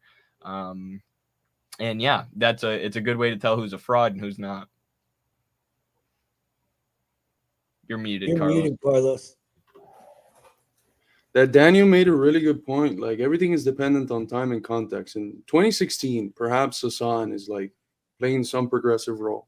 After all, I know Eddie and I wouldn't be here without Bernie. And we would accurately, I think, recognize Bernie as, working for the forces of reaction today. Perhaps Hassan played a similar role from 2016 to maybe 2020 or less. I mean, I don't know. But in the current conjuncture, it's explicitly, I think, a defense of the establishment. And the establishment is not stupid, guys. There's an old Greek distinction that happens in Greek philosophy. And I know you guys probably hate when I do this, but I'm going to do it anyways. Between right opinion and knowledge, right? The ruling class is okay with us having right opinions. We can have a right opinion on Palestine. We can have a right opinion. Some of the conservatives have right opinions on Ukraine and Russia. There's people that have right opinions on other countries. What they're scared of is knowledge, because what knowledge implies is a systematic analysis that allows you to be capable of getting it right consistently. When you have right opinions, you'll be right, but you can be wrong quite easily because you don't understand how it was that you were right. When you have knowledge, you can reproduce that ability to be right consistently. So what the ruling class is okay with is the sort of radicals that are okay in various desperate areas, but there are mouthpieces for people getting it wrong in other areas. And then we're watching this sphere where these people are good with this area, these people are good with that area, and what it prevents is people, and it really complicates the process of people coming to know the system that produces the reasons why this guy was right in this area and this lady was right in this area. That's what they're scared of, systematic thinking. It's the same thing with capitalists themselves. We continue to see, as the embodiment of capitalist greed and all these things, people like Bezos and people like Musk. And yeah, I mean, to a certain extent, they're archetypes of it. But if we just premise our hate on the hate of these individuals, are we actually challenging the order? No, we have to focus on the system that systematically produces these people and that these people function as personifications for. So that's what Hassan does. It's okay if someone is right in one or two areas. What the system wants is people who are right in enough areas, but wrong in enough that prevent their viewership from having a systematic analysis of what's actually wrong. Because what's wrong is the system, not just one or another activity or a policy. It's the whole goddamn system that is aimed and has its whole purpose as functioning in this manner. It's the whole system that produces these deaths. 100%. And Long Guy just said something brilliant in the chat. He says that this is why they support Cuba now, right? I say this from time to time, that it's like these people have a liberal part to them and then a part that wants the working class to progress, right? But that liberal part is the most important part for them. They didn't support Cuba back before the family code was put in place. Only when Cuba was acceptable for their purity fetish could they support Cuba. Nobody cared about Cuba's blockade before that, right? That's how they roll. And here's the thing, Hassan, with this same purity fetish, who has a correct opinion now and then, like he is good on Palestine for the most part, right? Doesn't have that knowledge. And in doing so, in this liberal sort of self-fetishization he has, he's appointed himself the judge of everyone else's purity and everyone else. But what has he done? What has he actually done to give himself the sort of stature that would allow him to judge anyone else? I haven't seen him do a thing other than sit in front of his computer talking on Twitch all day, right? I'm sorry, Hassan, that the working class is not pure enough for you and that we're all, have wrong, evil, illiberal opinions and we're therefore stupid and bigots or whatever other nonsense you want to make up. But here's the thing, we are trying. Not because we think it's good or moral or pure, but because we have to make sure our families can survive. When this group right here that you see right now was getting started, we reached out a hand to shake to every left-winger or person who said they were a left-winger, who said they were interested in class struggle. All of them judged us for not being woke enough for them because, like Hassan, they put their liberalism before anything else. We were unacceptable because we would not do the woke language for them. We would not bow before the woke gods, right? And that's how the working class is. But here we are trying, even as all of them shoved our hand aside, began making up lies about us, right? Smearing us, insane things. Just, you should hear the crazy stories I hear told about myself. I work 10 hours a day in the hot sun. I get called a petty bourgeois, whatever. It's ridiculous, right? But that's what they do. And here's the thing. We are fighting anyway. We are trying our best. So who is this spoiled rich brat? Spoiled rich brat who's never worked a day in his life to judge us. We're trying to build something and push this country forward. And this guy decides that he wants to judge us and say whether we're allowed to do this or not. And he does so on behalf of CNN. And that ties it back to what Daniel was saying. He has objectively, no matter what he says, No matter how many hammer and sickle posters he hangs in his fucking room, he is objectively on the side of the ruling class. Yeah, but Hassan sells his labor to Twitch, and you're just a crypto scammer. So who's really petty bourgeois here? You know, just because you work in the sun has nothing to do with your relationship to the means of production. You know, it's all about I don't know. I can't really make an argument that Hassan's proletarian. That was a base rant. So let's transition back to the reason we're together tonight, the CNN hit piece, which features the ruling class's favorite leftists. One of them is the character we've been talking about. You know, people might confuse us. Yeah, You're 6'4", built like myself. Are you a Harris supporter? What is I'm a Harris supporter? You'll vote for her? Maybe. We'll see. I get a lot of criticism from the. You gotta pause it already. Regardless. Yeah. Hold up. Sorry. Try and live stream all day from the. He can vote for genocide Kamala and advocate for that. So, you know, they know who their superstars are. I mean, imagine if one of us could stream all day and didn't have to work. All of us here have multiple jobs, children, families, survival, everyday struggle, never mind the trauma, just of being a poor person in this society. Where's Hassan's humility? Who is he to come at us? But they present him as this Hollywood leftist star.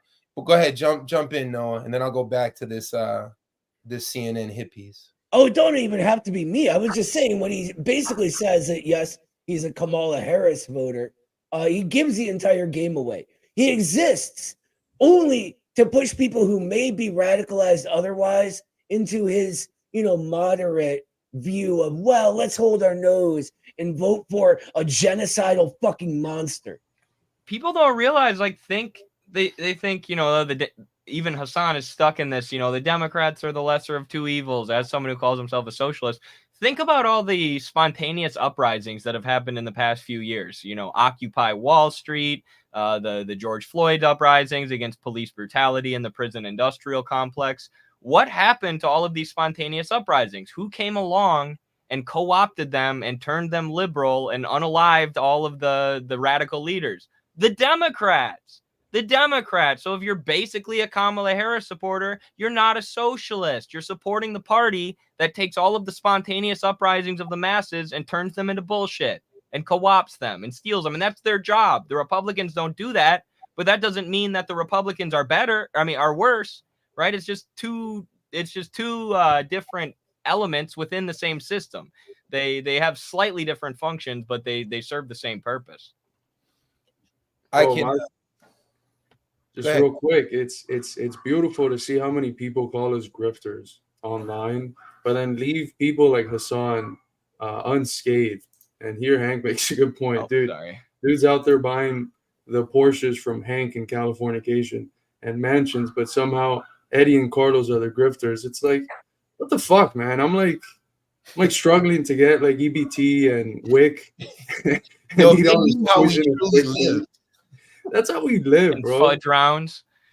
Not fudge rounds, but some other unhealthy WIC shit. And these people are literally living it up. And I don't see many people call Hassan a grifter.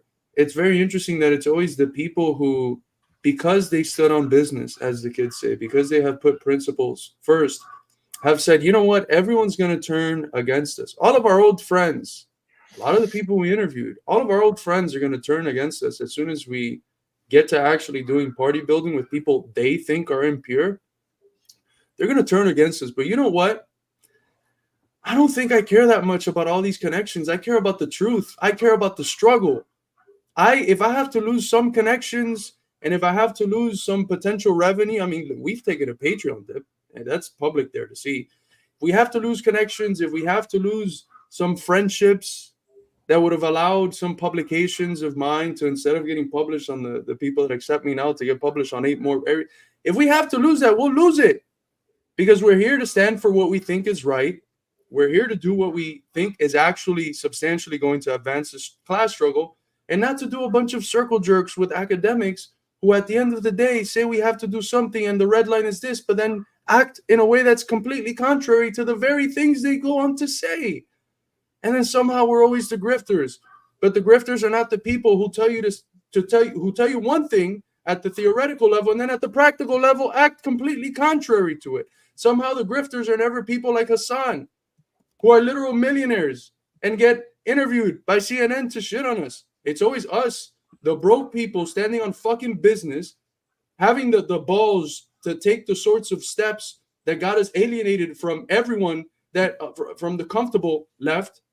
We're the fucking grifters somehow. It's absolutely preposterous. And let's also point out that these people still learn from us. These people still have dumbed down versions of Carlos Garrido's theory. Do they mention us anymore? Nope. But they still use it, and they still embody it while using it. Sounds like plagiarism. Shout out to Michael Parenti, and Christian is carrying on that legacy, close friends of the Institute. And for me, it's also very personal because Christian and I taught, past tense for me, at the same university. And I had colleagues for the past 2 decades who did not say one word privately or publicly in my defense. And Christian and others, I don't want to say too many names, they might get more heat, but thank you. Just to go back to the Kamala Harris piece, Hassan apparently hasn't decided which colonial, genocidal, dumb Tweedle do he's gonna vote for. I just want to freeze because one of the moments from the debate 2 weeks back, that moment when Trump said hundreds of millions of immigrants are going to stream across the border, they're going to eat your cats and eat your dogs. I mean, you can't make this stuff up. Trump is out there. He's an arch racist and white supremacist, all these things. It's horrible, right? And Kamala Harris was at the podium, it's outraged as all of us, right? While the United States, with its president and vice president, Biden, Harris, carries out, as we speak right now, 2 weeks ago, it's been going on now for about 6-7 weeks, they're carrying out the 4th colonial military invasion of Haiti in the past 100 years. So Trump is the super sloppy, awkward disgrace to the ruling class for saying these asinine, xenophobic things. Kamala Harris mocks him, laughs him as I'm not saying she's the engineer of it. She has no power. She's a demagogue. They propped her up to try to attract the liberals because the liberals have the Trump derangement syndrome. Trump is so horrible, and he is horrible. But then you get reeled in to go with, you got to read Glenn Ford. Glenn Ford, the late, great comrade Glenn Ford. He was the managing editor at Black Agenda Report. Shout out to John Mubaraka, Margaret, Kimberly, Jacqueline, Luke Mann, all of our sisters and brothers at Black Agenda Report, Black Alliance for Peace. It's not about the lesser of two evils. It's about who's the more effective of two evils. Let's not forget, at the end of the Bush years, hundreds of thousands of us were converging on the White House and on the Pentagon. We were trying to shut down this U.S. war of aggression against Iraq and against Afghanistan. 2008, they select, I don't know about elect, where did Barack Obama come from? They select Barack Obama. Suddenly, our anti-war marches don't have hundreds of thousands. In fact, they only have hundreds, so that Barack Obama's administration can do the true bidding of the ruling class, which uses this whole political circus as a pendulum to swing back and forth as they continue to invade and colonize the entire planet. Suddenly, in 2011, when NATO and the U.S. waged this war on Libya, and we protest in Times Square and in LA, we don't have hundreds of thousands. We had marches where there were 14 people and 12 people and 11 people. So it's very intentional what they're doing, and no one says it more eloquently than Malcolm. Someone wanna read that? Sure. I just thought it went along really well with what you were saying there, which was great. The white liberal differs from the white conservative only in one way.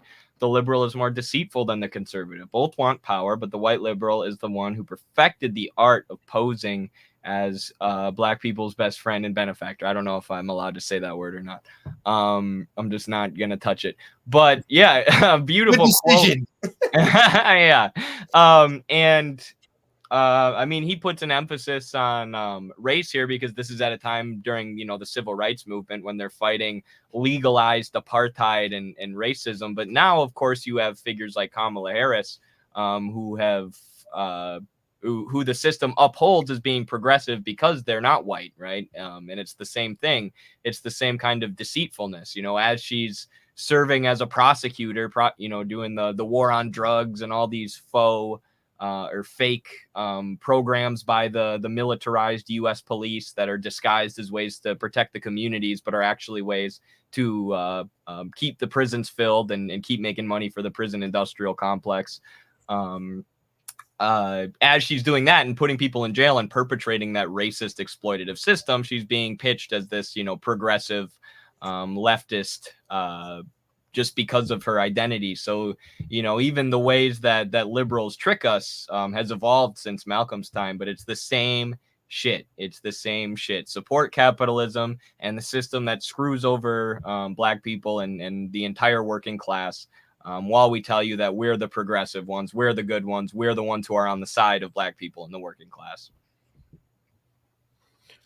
Yeah, let's show another clip from this documentary. And just like when you're writing a term paper, right, always come back to your thesis. What we're doing is we're breaking down a piece that aired last night at 8 p.m. on CNN, attacking us, attacking our comrades. They re-aired it at 11 p.m. It's not personal against Hassan or against anybody. It's political. It's ideological because as Marxists, we have an important historical responsibility to get it right. Another thing that CNN, and we're close to 1,000 people watching live, so keep sharing and commenting away on whatever platform you're on. Another thing that CNN did, well, they ignored all of us. We all gave speeches. Our speeches were very concise. Somehow they did not air one word of Eddie's eloquence or of Carlos's rundown or of Noah's speech or any of our presences there. But they did interview one individual. And shame on CNN from the perspective of mental health. They find the individual most struggling with mental illness, the most alienated. We're all dressed formally as we're dressed now. They find the one dude in Bermuda shorts wearing flip-flops because that's what they do. And throughout the conference, we called them out and we told the audience exactly what they would do, and they did it. So here it comes. You have it queued up? I have it queued up too. Yeah, go for it, Danny. But let me show something real quick, just so that the people have context at home. This was the Haas's speech, and I think you could see from this like the contrast between. Hold up, I'm trying to set this up. The contrast between the guy that they chose and literally everyone else. This guy doesn't belong to our community. He's like an outsider. He floats around different communities. He has nothing really to do with us. We are considering not letting him in because he's been extremely antagonistic to the guerrillas in the past. And Haas, out of a kind gesture, said, whatever, we'll let this mentally disturbed individual in. He paid his ticket. I mean, what are we going to do? Let's be nice. They exploited our kindness. They exploited, as Comrade Daniel mentioned earlier, his mental instabilities in order to do this. But look, this is the Haas speech from the conference. Look, everyone's dressed normal, and there's other scenes where you can see it better. This guy's dressed like he's going to the beach. Everyone is just clapping. This guy's doing the gorilla thing. Like, there's some instabilities there. Why are you taking advantage of this guy? What's the purpose? Parenti talks about this explicitly in Inventing Reality. I mean, it was so crazy to watch it play out in real time, what I had read. You know, he says that at any of these events or protests, they find the most unstable looking person that they can, and then they zoom in on them to try and, you know, not show what's actually going on, to make things look smaller and more unhinged than they actually are. And to watch this play out in real time in front of us was truly incredible. And that's why where Parenti is, not Brian Becker is or Hassan is. Based. 100%. I just want to add real quick that they did this same thing with the entire format of their misinformation documentary, right? They, rather than showing this burgeoning communist movement that's literally getting millions of Americans interested in the word communism again, and is really becoming a real political force, helping communities, etc. They try to paint it as a bunch of terminally online gamer people like this guy who just watches streams all day. Not that that's wrong for him to do, whatever, he can do what he wants, but that isn't what this thing is about. All right, so I'll just show real quick. This is going to be painful, but just so you can see how CNN does exactly what Parenti predicted. We'll just show what they aired last night to millions and millions of viewers. The ideas in the ruling ideas in every epic are the ideas of the ruling class. So this is how they'll defame us, taking advantage of this mentally unstable individual. Right. When we first met, you said that being an American man, being They cut this up, to be fair. it's been kind of equated with toxicity. That's because it is by nature. We're naturally acidic, but we can also bust nuts and create more. So I don't think you need to see too much. We don't want to re-traumatize Noah or anybody else that was out there in Dearborn. But I mean, if you have any respect for CNN, then you don't respect yourself. If you have any respect for ruling class media, you have no interest in the truth. How can the very forces carrying out a genocide against the native people of the Middle East, how could you trust them on any level? And I'm with Carlos. It's tough not to laugh because it's so ridiculous. And we lived through it. And this dude was there. We're trying to be polite because as socialists, we're humanists. Of course there's rampant mental illness in the society. Look around us. Look how they treat us. Of course there's collective low self-esteem. Look how we grew up. Look what we've been through. Of course there's widespread PTSD. And last year, over 700 mass random shootings. Of course there's all this crisis around who am I in terms of sexuality and gender. And your head is so muddle-headed. You're so busy trying to survive. What can you contribute collectively, not as an individual, not caught up in individual identity? That's what identity politics is, but to a collective struggle. So these are all different ideological tools to divide us, because divided, we are conquered. So we're trying to chart a new way forward in the class struggle. Our doors, as Eddie said, if we could play that clip from Eddie as well, and this is what CNN didn't want to play. At the end of Eddie's speech to cap off the night, Eddie says, no matter how many times you spat upon us, no matter how many times you shat. This is my own interpretation of Eddie's words. I like it. It's not a direct quote, but we'll play the clip. Eddie said, you want to cancel us, keep going. You think you're better than us, Hassan. You think you're better than us, this or that group. We're going to keep doing what we do. We know who the class enemy is. We want to unite with all the different forces, because just because you quote unquote, you don't have it figured out in New York City, but if you think you have it figured out in New York City, great. Do you have it figured out in Kansas? Does Queens know what's best for Kansas? Does the Bronx know what's best for Boise, Idaho? Could it be that there's different strategies and different, the quote unquote cultural war? Or do you think one cultural recipe is going to fit every taste bud in this country of 333 million and counting people? That's ridiculous. Get over your purity fetish. That's what won me over to Midwestern Marks. That was my route to the ACP. Carlos's writing, Noah's brilliance, Eddie's humility, and Daniel has been a great teacher for me, as well as so many different students of the Institute. The people in New York do not know what's going on in Cleveland, Oklahoma. That's just You want to tell that joke, man? Oh man, that's your joke. Go for it. Well, you know, one of the best things I did, I drove 4,000 miles. I drove to Cleveland, Ohio. I drove to Kansas City. I drove and I just listened, you know, and I met up with Kyle in St. Louis and I learned, but we were out in Southern Illinois in Carbondale. I'd never heard of Carbondale. And I had woke up in Cleveland, but I went to sleep in Carbondale, Illinois. It was like a 12-hour ride. So I went to Muhammad Ali's burial. I laid down a Palestinian flag. Of course, I had to stop at Larry Bird's crib in French Lick, Indiana. I grew up a Celtics fan. I'm a Celtics fan. That's a whole nother story. But I made it to Carlos to see Carlos's family, and we're out on the town with a bunch of comrades.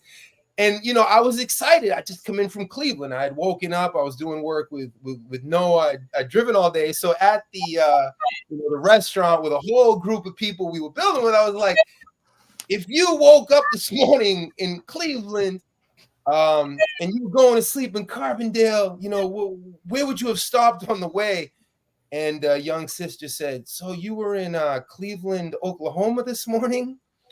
So it became an inside running joke. But perhaps the joke is on us because upon further review, we Googled it.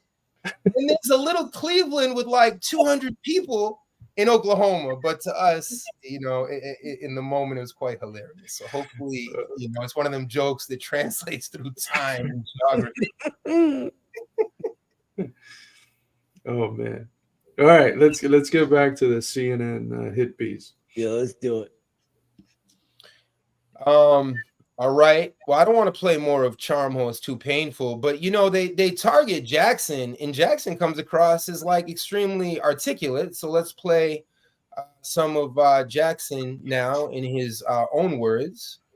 Of course, CNN's gripe with Jackson is that he doesn't see Russia as our enemy because the Russians are not our enemy. You know, any sorts of names, they've just been canceled. You are in some ways the quintessential American man, right? You're surfer guy, California. So for the Russians or the Chinese to have somebody like you to go over there and basically shit all over America. No. We gotta stop already. I love this country. I love the people. I just want it to be better. CNN is so dirty. Without having to fly back and forth to Moscow and seem to be. Yeah, they're just trying to spin it. He's a Russian agent. Whatever. Well, they're far less authoritarian than the United States. Come on, man. Ultimately, Ultimately, I live in the generation where for the first time there's going to be a lower standard of living than the previous generation. That's not good. And I mean, I hear all that, but when you say Russia and China have got it better. Well, their major cities are much nicer. If you go and take high-speed rail hours into China, you can't genuinely say that. Why do they keep interrupting him? Why do they clip it up? Why can't he just speak his mind? I'll comment after you all. I got so much to say on that clip. They're trying to make us look ridiculous, but Jackson articulates some great points there. He does. And what really got to me is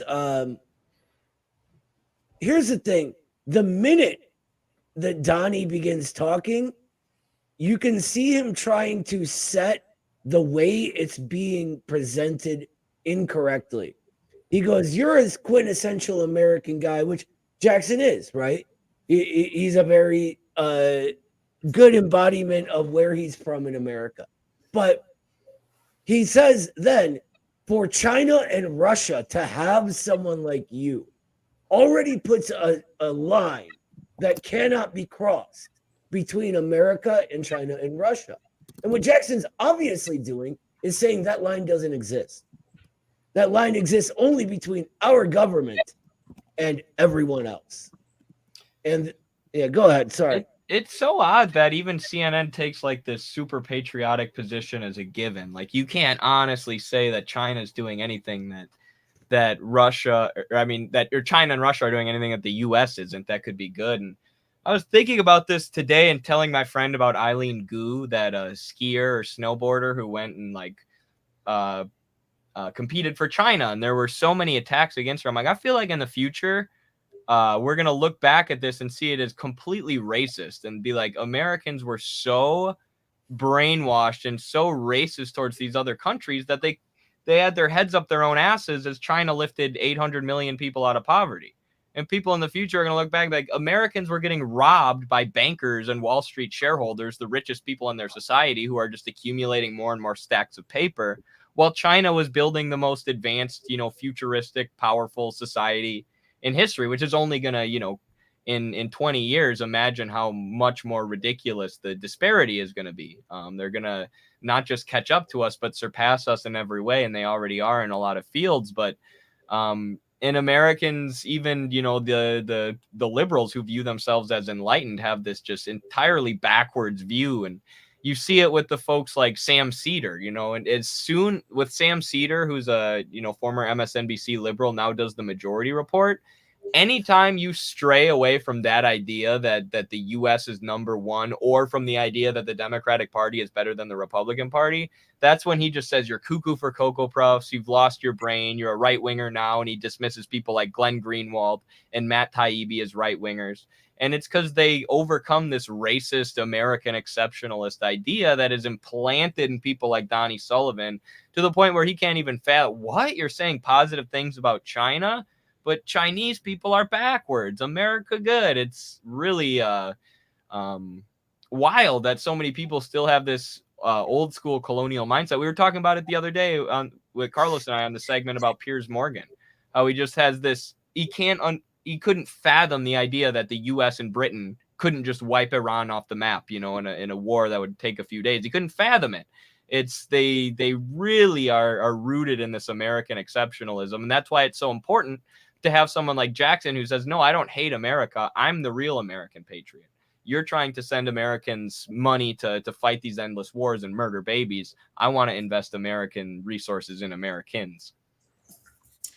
And that's the fundamental distinction between the person interviewing Jackson, who's a super patriot, a flag waving, my country's always right, even when he uses the tax dollars of Americans to bomb kids abroad and to bring us to the brinks of a third nuclearized world war, versus a real patriot who says, look, we don't have any real beef with any of these countries. On the contrary, if we were rational, we'd be trying to engage in win-win trade with them and to mutually develop and praise them when they do praiseworthy things.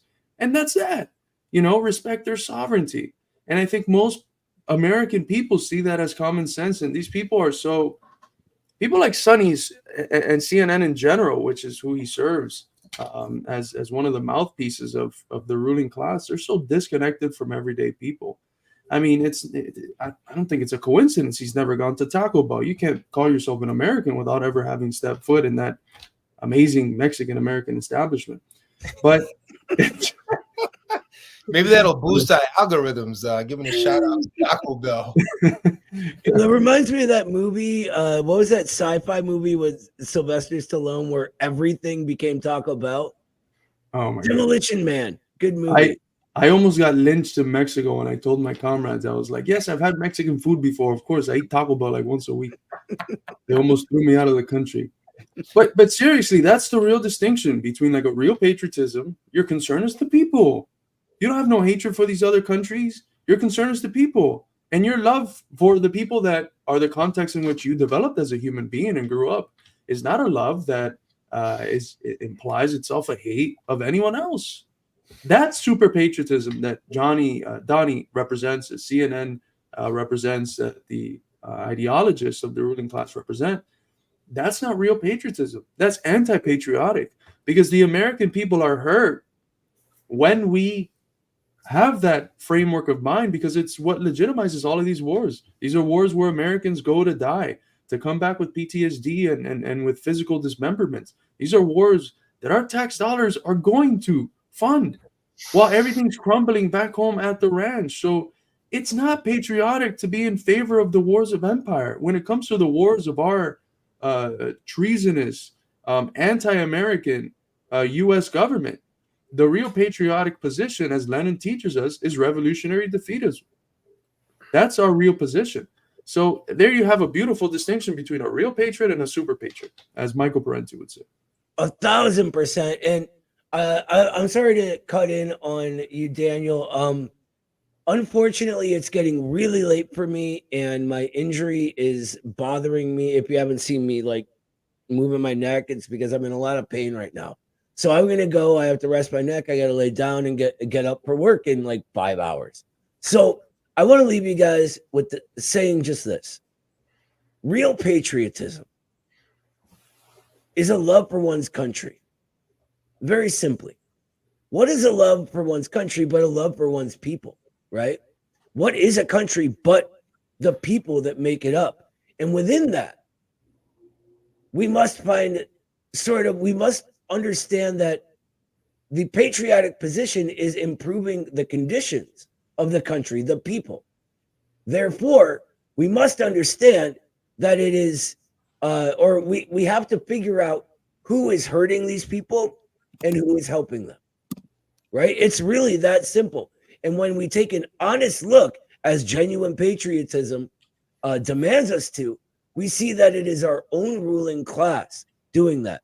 That our enemies aren't in Moscow. Like Danny said earlier, right? They're only a few blocks away from him on Wall Street and on K Street and on Pennsylvania Avenue in Washington, D.C., right? It is our ruling elites that are destroying our standard of living, taking food from the mouths of our children and forcing us all into an impossible situation. Just that's all. So everyone have a great night. It's been a blast talking to all of you. I love you all. See you next time. Love you, brother. Get some rest. Thanks, Noah. And Carlos called out this Donnie O'Sullivan character, and we called him out right from the podium in all of our speeches. We knew exactly what he's up to, and it's doubly an insult because this is an Irishman. And as we say in the streets, game recognizes game. The colonized recognize the colonized. The occupied recognize the occupied. Ireland, Nicaragua, South Africa are among several countries that have taken Israel to the International Court of Justice, the International Criminal Court, even though those mechanisms are mechanisms of imperialism. They're not getting us anywhere. But for Donnie O'Sullivan, an Irishman, to come up in there, and I told this to his face. He didn't want to hear it, of course, but Ireland has had millions and millions of Irishmen and Irish women in the streets. If you go to Belfast, if you go to Derry, you're going to see the Palestinian flag right next to the Irish flag. Now, in occupied Derry and occupied in the 6 counties that are occupied, you're going to see the Union Jack. You're going to see the British flag right next to the Zionist flag. So it's very, very telling. But shame on this individual to come and be a voice of war, to betray his ancestral line, the line of James Connolly, of Bobby Sands, of Myriad O'Farrell, of so many different Irish martyrs who died in the fight against colonialism. And that's the famous, I'm not sure about that second image, but the first image. That was genuinely a mistake.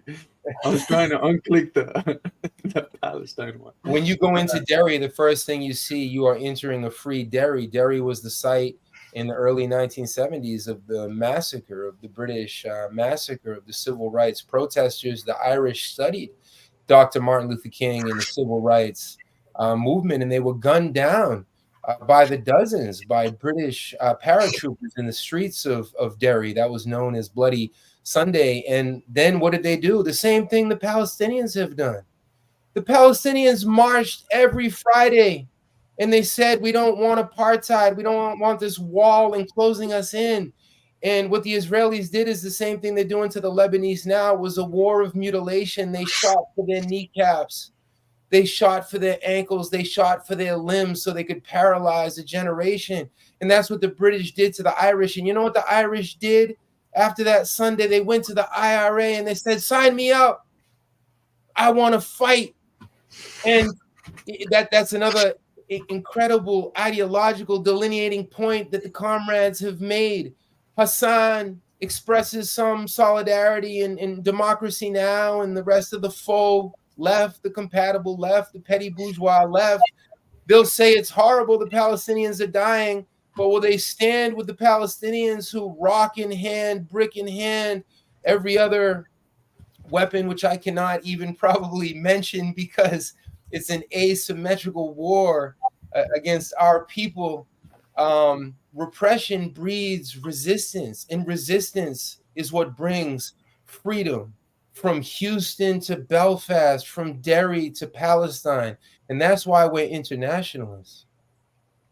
Absolutely. Well said, Danny. Before we get back to the video, thank you so much for the super chat, Chino Too Smooth, who says, do you plan on speaking in Des Moines, Iowa? That's within 2 hours or about 2.5 hours from where I live. So I don't know what event you're referring to, but let me know in the chat and maybe I'll make plans to go. We should do a tour. You know, that's part of our work. We want to tour this country. We want to set up every meeting in every library, every town hall, you know, wherever there's an open space, to meet with 10 of our co-workers, to meet with 50 of our people. You know, we want to be there. And this project is a truly national project. We got people up in Alaska. We got people in Canada. We got people in California, coast to coast. So keep those invites coming. We'll go anywhere and any time to build with anyone who's opposed to this racist, decadent, imperialist system that squanders hundreds of billions of dollars on war. But when it comes to our children, our education, our transportation, our human right to work, where are the jobs? I talk about this with students whenever I can. You go to a CVS nowadays, everything is automated. What about the future generation with AI? How are they going to subsist? Kyle and I are planning a tour as well, just so people know. We want to go visit all the ACP chapters, get to know you guys in person. For me, I know wrestling people across the country, so I can go train and turn it into a trip like that as well. But I want to get to know you in person. I want to hear about what your club is doing exactly. I want to help you out in any way that I can. And it's difficult because we've always talked about this. America has all these different geographical regions with different cultures. So any communist party in this country is going to need to be somewhat decentralized. That being said, I want to know as much as possible what's going on the rank and file level. I want to have those relationships and connections with people that, you know, face-to-face connections with people in the party. I want you guys to see me and Kyle doing the work too, so you know that we're not just, you know, sitting on top of the party doing nothing, that we're in this struggle with you, as Danny has said multiple times during the stream. So yeah, I'm really looking forward to that. I'm looking forward to meeting a lot of you, and keep up the great work. I've seen really amazing things, you know, like a time-lapse video some guys made of them building a book box today. I got to put that on the ACP Twitter. TikTok. That was really fantastic, and a great idea of the kind of videos we want to be making and the kind of stuff we want to be doing. But anyways. Can I share that real quick for the Please do.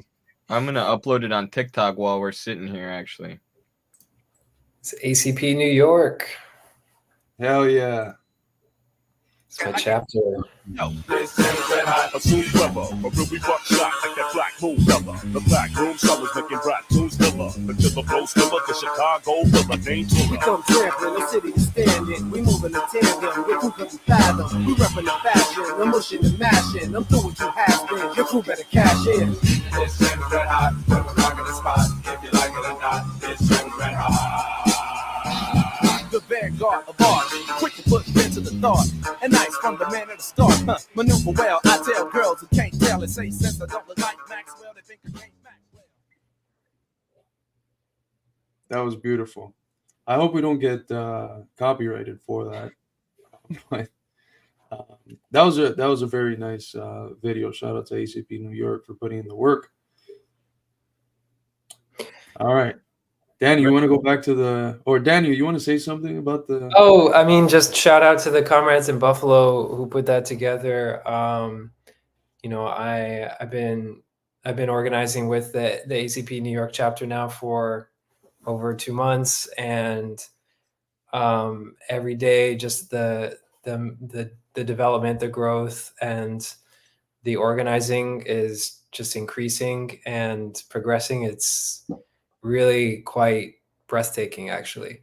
So just, yeah, keep it locked. You're going to see some really amazing things come out of this organization and this chapter.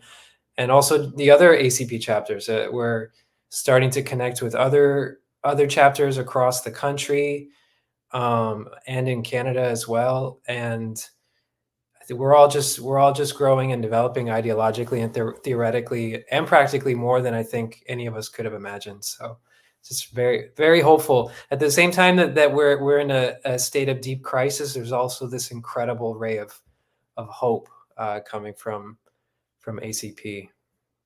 Shout out, special shout out to the Buffalo Comrades, and they know who they are. They've gone above and beyond, across New York State, traveling to Michigan when they head to. And, just from a personal perspective too, it's such a beautiful thing to feel that camaraderie.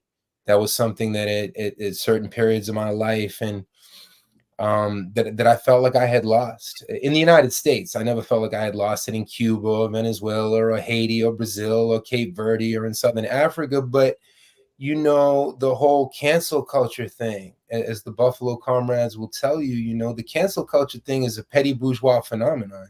They're never canceling people who, come from more money and in privilege. So it's interesting, the class dynamics as well. So the next clip, here it comes from the CNN hit piece from last night, and we'll let our analyst digest and then comment on this clip. This is one of Jackson's buddies who he's now an ex-friend, so he could get on CNN.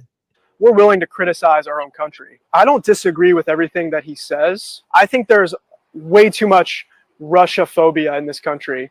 Obviously, the war with Russia and Ukraine is horrible, but I think this country needs to eventually work with countries like Russia and China. I think a lot of the younger generation, they have a different perspective of U.S. history of colonialization. They're further away from World War II and that narrative. They're skeptical of what the government's telling them to believe, especially when they're seeing an alternative in their social media feeds. But that's also where it can get kind of dangerous, because you do have to have some sense of media literacy. Yeah, because it's one thing having a healthy skepticism of any media outlet, really, right? And any narrative that's being pushed. But on the other hand, what you have is people totally abandoning journalism, getting their news from somebody like Jackson Hinkle. If you or a loved one has ever been fooled by Western propaganda about Ukraine, they're literally they're telling you, you have to be media critical. You have to do this. Bro, are you fucking stupid? You guys are the media that we have to be critical of. And that's what Jackson has done. And that's why you're doing a hit piece on him. That's why you're doing a hit piece on us. Because we have been media literate and critical. That clip from Josh Frank, whatever the fuck his name is so stupid. They don't know the stories of colonialism. What the fuck are you talking about? What the fuck are you talking? Show me one clip where Jackson Hinkle sides with the imperialists. But if you, Joshua Frank, are pro-Ukraine, you're siding with the imperialists. So maybe you should listen to yourself and your alignment with knowing the history of colonialism and anti-colonialism. I mean, it's so completely ridiculous. It's absolutely preposterous. The people from CNN, the misinformers, the propagandists saying we need to have media literacy. Yeah.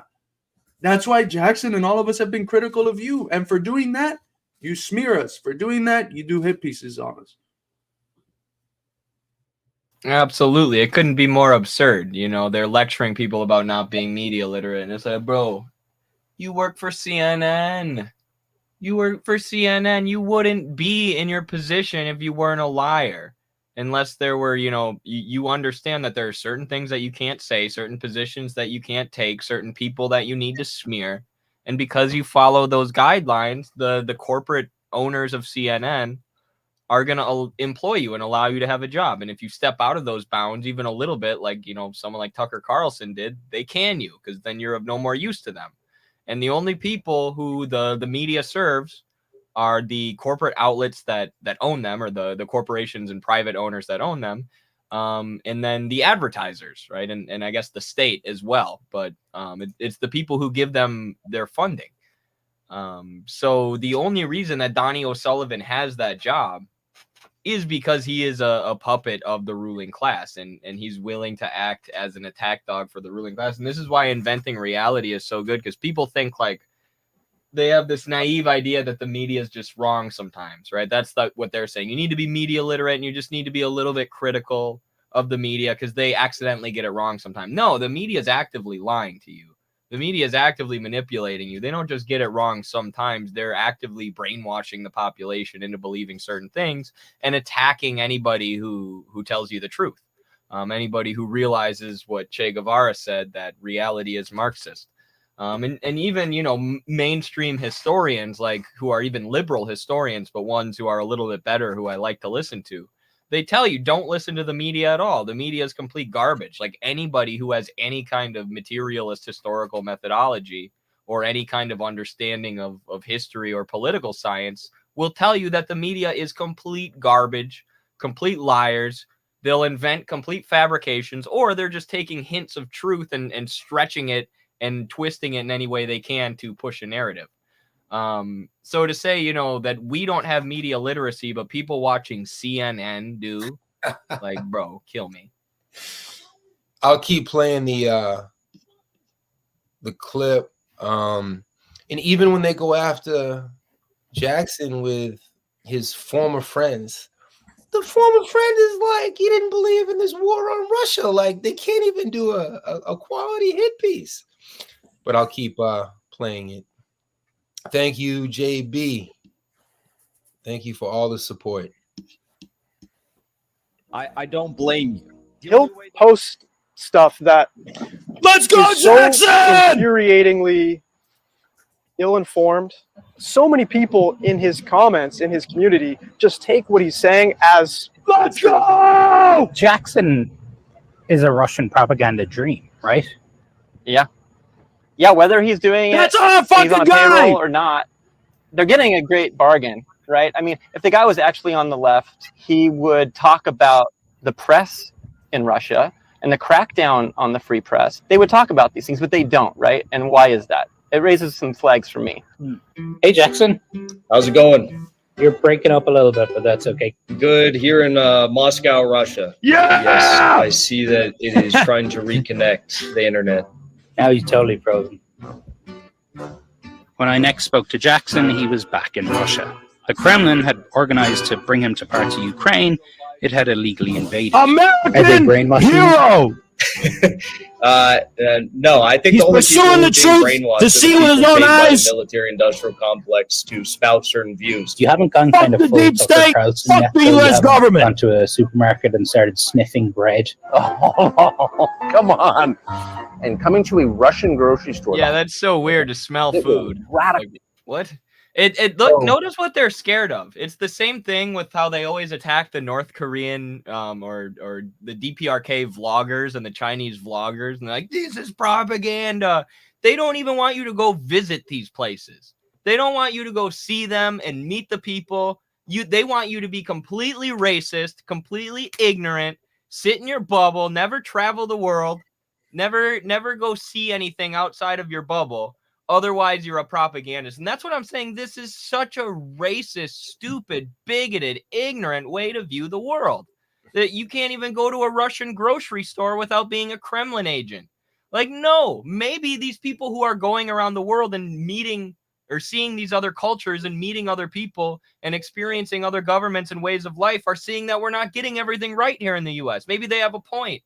But these people like Donnie O'Sullivan are so wrapped up in this super imperialist American propaganda view of the world, this American exceptionalist view, that their brains can't even handle that. You're not even allowed to visit. You're not allowed to go meet people in Russia and smell the bread from their bakeries that probably smells freaking amazing. There's a bakery here in town. It's the best smelling thing ever, without them having a hissy fit. And it's the same thing with, like I said, there are all these vloggers from the DPRK in China now because they have cell phones, because they're advanced now and they're modernizing. So just like us, they have people who film their daily lives and put it on the internet. People are going, wow, these places are clean. They have public transportation. These people can afford to live. Actually, the cost of living isn't out of control, and the media is pushing out constant smear pieces about like 19-year-old girls who are doing YouTube daily vlogs in China because they don't even want you to see it. They need you to be so stupid and ignorant, so deep in the cave at this point. It's insane. And this, you know, the FDR in the US was pressured by the Soviet Union to do things for workers here in America, to set up a welfare state and actually take care of them because they didn't want to be outcompeted by the Soviet Union. But let's be honest, the Soviet Union and China were feudal agrarian peasant societies. The US and Britain had been industrializing for years and doing so on the backs of slaves and child labor and stuff like this. So it took them a while to catch up. But now China has really caught up, or they're at least extremely close. Or they're not quite caught up, but they're extremely close to catching up with the US in terms of industrialization, right? And in terms of technological advancement and productive output and things like this. And it's becoming more and more impossible for them to push this American exceptionalist narrative, this narrative that these places are backwards and evil. So they rely on their audiences being the most stupid, head up their ass, head in the sand people in the world ever. You can't even go visit a Russian grocery store and compare it to an American grocery store, or you're Putin's puppet. They want you to be so stupid. These people are evil. The one phrase that Trump gets right is that the media are the enemy of the people. These people are evil. They want you to be stupid. And they're fake news, man. They're fake news. Like, you said it absolutely right. Not only do they always lie to you, but their literal purpose, their sole purpose, their function in society is to lie to you. And as we say of Israel, Israel, the Zionist entity, whatever we want to call it, every accusation is a confession. And that's what it is with the media as well, with the American media. Oh, they're twisting this, they're doing that, they're lying, they're cherry picking. They can't wrap it through their heads that people might actually just report on what they're seeing and not try to twist something on the basis of disconnected facts into something it's not. Donnie can't sit there with any level of genuine journalistic integrity after he just got Charmhole and did half a fucking documentary on him. After Haas told him, don't even touch this guy, he has nothing to do with us, he did a documentary where he uses this guy that he was told he has nothing to do with us. He uses him as the archetype of us. That's literally the only individual besides Hinkle that has that extensive interviews given to him. But because he's participating in those journalistic malpractices and strategies for achieving misinformation and creating pro-imperialist narratives, when he sees other people report on stuff, his mind can't comprehend that they're not falsifying information. He's so used to understanding reporting as having integral to it a process of falsification that he can't see reporting from other countries and not already assume that there's something fake going on and there's some manipulation behind the scenes. Yeah, just a few points before we keep rolling the clips. Upton Sinclair, the author of The Jungle, an expose of the Chicago meat butcheries and how Polish and immigrant workers were mistreated and abused. He has this quote where he says, you can teach people the truth, but when they're receiving a salary to speak lies, don't think, again, I'm butchering the quote, but I'm paraphrasing. And thank you, Edwin Rodriguez, for the solidarity.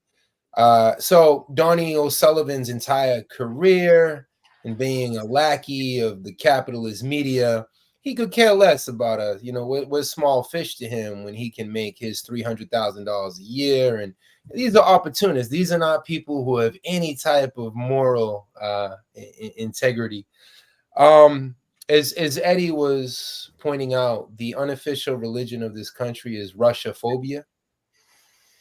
If you dare, like Jackson has crossed the line. The moment Jackson questioned the Western narrative on Syria and exposed the U.S.'s dirty war on Syria, the moment he linked up and studied Gray Zone and Max Blumenthal and Aaron Mate and Anya Parampil, he crossed that line of no return, and that's why CNN would dedicate so much energy to vilifying him. It shows how shook they are. For them to go after the Uhuru 3, they're trying to send a message. Don't you dare even try to communicate with Russia. You know, for someone like myself, 10 years plus offering analysis for Russia Today, for other Russian media outlets, they never told me what I had to say when Mike Brown was gunned down by the police department of Ferguson, when Eric Garner was killed over here in Staten Island because he was selling Lucy's loose cigarettes. The Russians just wanted to know what was happening here. And now we've reached a point of no return where even if we're offering independent analysis with any of these outlets from another country, so the xenophobia is not just coming from the Trump camp. Who could be more xenophobic than CNN and MSNBC? Every morning when we wake up, 1/3 of humanity wakes up under crippling, paralyzing U.S. sanctions. 1/3 of humanity is blockaded by the United States. Of course, that's not our doing. What we want to do, the American people, is completely different than whether it's Tweedledee, Tweedledum. I mean, what's this Democratic choice on November 5th? It's a choice between colon cancer or stomach cancer. That's what it boils down to. You know, another metaphor or analogy, I have a light socket right here, and there's 2 light sockets. On November 5th, I have a decision. I can stick my index finger in the top light socket or the bottom light socket. Of course, there's third-party candidates, but they make it impossible for them to actually, you know, earn enough votes. Can I keep rolling the clips? Go for it. All right, cool.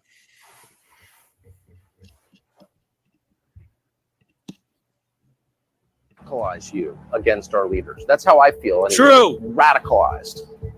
Jackson denies taking money from the Russian government. You're a guest, basically, of the Russian foreign ministry, right? Are you sure it's only an hour, guys, or is it an hour and a half?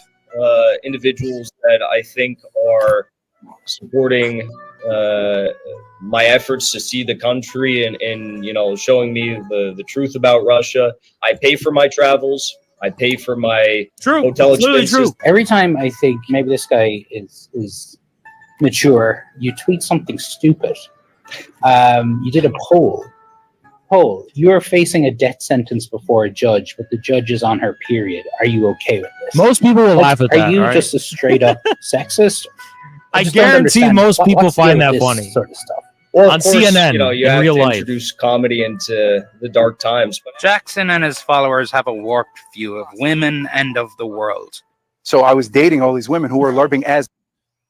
You want me to play the charm hole part, or? I don't know. It's so like, do I agree with that? That's an important question. No, but I don't think Jackson thinks that is an important question. I think he was, like he said, joking. And whether you think that's a funny joke or something that's appropriate to joke about or not, or something that he should have put out on Twitter or not, the average American, the average working class American is going to watch that and hate Donnie O'Sullivan. They're going to see him taking a joke and being like, what are you, a straight up sexist? And they're going to be like, this guy's a jackass. This guy's an asshole. This is why people don't watch CNN, because it's the purity politics. Oh, you told this joke on Twitter that I don't like. Like, this is why people become Republicans and just become the mirror of wokeism, because they hate this kind of stuff. This kind of, you know, freaking out and calling people sexist over a joke. So, you know, whether you agree with it or not, that's all I'm saying is that's how that's going to be interpreted by 99% of working class Americans. Is what Jackson said is kind of funny. This guy's being cancel culture brain or whatever.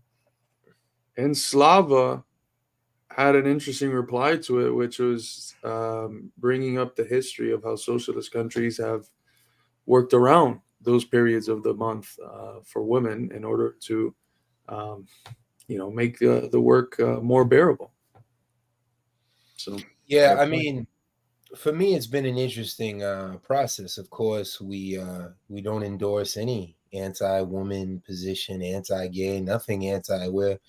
we're pro unity, we're pro people, across the globe. But the hypocrisy of CNN is some great defender of women as they endorse all of these wars against Ukrainian women, against Russian women, against Lebanese women, against Syrian women, like the entire 20-year occupation. And when Trump dropped the mother of all bombs on the Afghani people, they did all of that to save Afghani women. They were the ones who put the Taliban, the Mujahideen, into power and funded them against the Soviet Union. And in 1978, everyone should study this. There was a social revolution. It wasn't a complete, thoroughgoing economic revolution across Afghanistan, but it was a social and political revolution. And it was the CIA that worked to overthrow the forces of socialism, the very forces that in Afghanistan spoke up and defended women's interests. So it's just important to call out the hypocrisy. We've had interesting, conversations about this or that comment that could be characterized as sexist or lewd. But there's been all these loose accusations. Well, how did Jackson get so many followers? Well, part of it was outsmarting the algorithm, something clearly I have not figured out, because I went from reaching. You're getting there. Your TikTok's doing good. Not on Twitter. I mean, a year ago, I started to reach millions and millions of people on Twitter. And how quick were they on October 20th when I got doxxed? Not only did I get doxxed publicly, but they also took out my social media. They took out my Twitter. And as of October 21st, I could only reach hundreds and hundreds. So it's a tech war. It's an algorithmic war. The new McCarthyism comes in many different forms. They don't hate Jackson Hinkle because he made this or that, tongue-in-cheek comment. They hate Jackson Hinkle because he did the unacceptable. And that is say that the Russians are human too and have a right to pursue their own geopolitical interests. So they decontextualized everything. They decontextualized the 14,000 Russian-speaking Ukrainians who were murdered in the run-up to with the 2014 coup.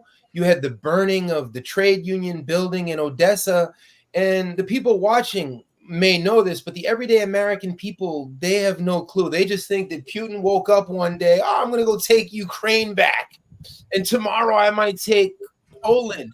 That's bull malarkey. That's imperialist propaganda.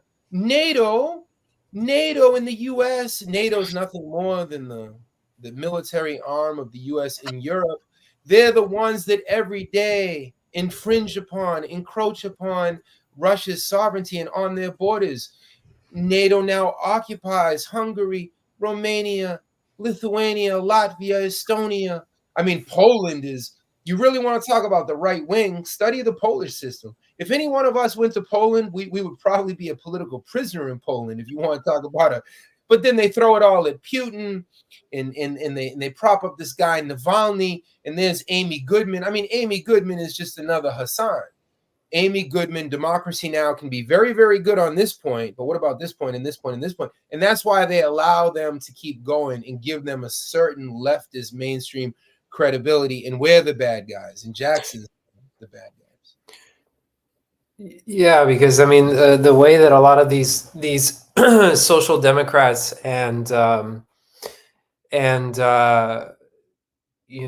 of like quote unquote radical leftists is that what they're doing is that they're basically they're policing the boundaries of what's acceptable by creating this sort of image or this concept that somehow like Democracy Now! Is the most left, or that like Hassan Piker is like sort of like, a socialist or something like that, is to basically confuse people. And that's why they get boosted. That's why they're promoted in social media. That's why they're promoted in the algorithm, and why we're shadow banned, and why we're basically banned, because there is no real freedom of speech. If there was a freedom of speech, then all of these ideas would have the same ability to have their, to reach an audience. But our ideas don't have that ability. So we have to work much harder than all. We have to work way harder than everybody else, and we have to be more creative.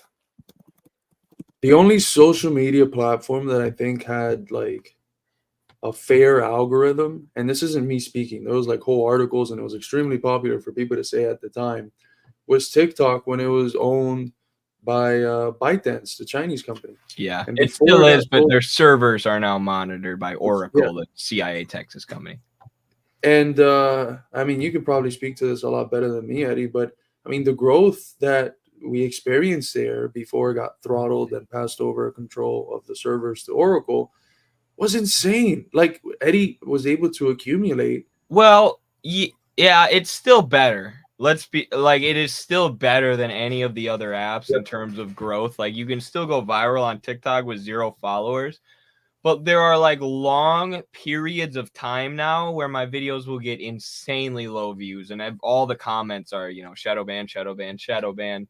And it's usually when something hot is going on politically, you know, and that's also when they start taking down a lot of videos and threatening to ban. So it's like, it's way worse. We got banned 7 times after that happened. We get suspended, but even still, the algorithm that ByteDance designed is way better, and the whole app is based on sharing, right? It's like, it was, especially back then, a communist app. Now it's so much worse, but it's still, you know, you can re-upload other people's videos, you can stitch other people, you can duet other people.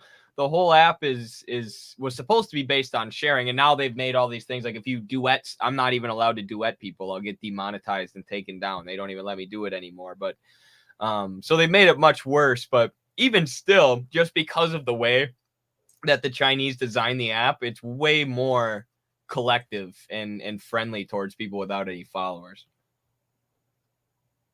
But it is worse. It's so much worse now. It's ridiculous. You also can't be like, I used to be very harsh in my response videos. You know, like if it was someone who was like an actual person, you know, an actual TikTok creator, TikTok user, I wouldn't be super harsh. I would make my point. But if it was like Jordan Belfort or some like piece of shit Wall Street shareholder, I would just say, this dumbass, and it would blow up.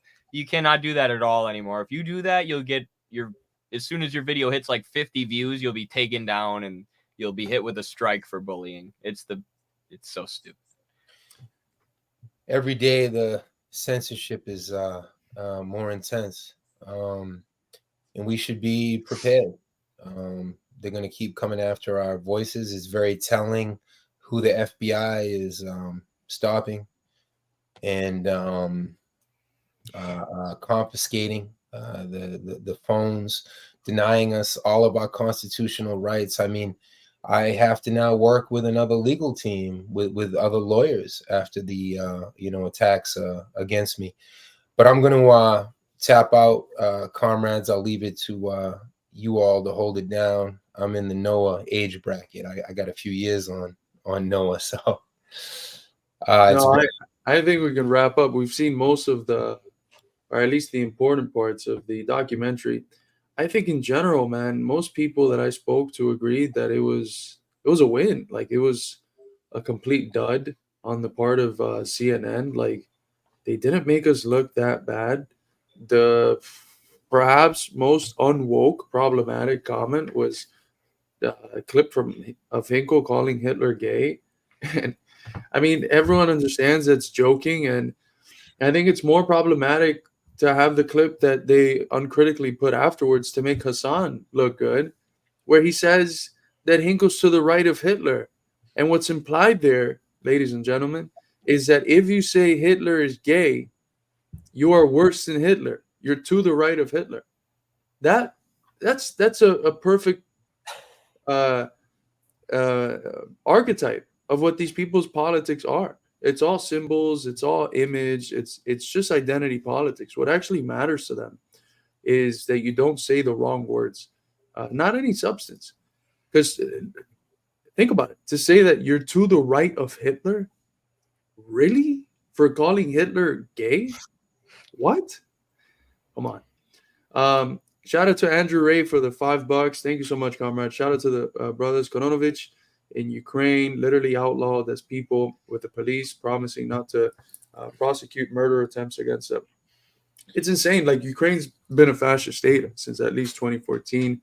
the repression we've seen of the Communist Party, the Socialist Party, any trade unions, and what's happened to the Kononovich brothers, leaders of the Youth League of the Communist Party over there in Ukraine, has been horrendous. And that's where American tax dollars are going. They're going to a fascist state to wage a proxy war against a state we have no business trying to overthrow anything. Instead of trying to overthrow Russia, why don't we just try to negotiate with other countries? Is that ludicrous of an idea, guys? Instead of trying to overthrow governments that our ruling class doesn't like, what if we instead just had win-win relations with everyone?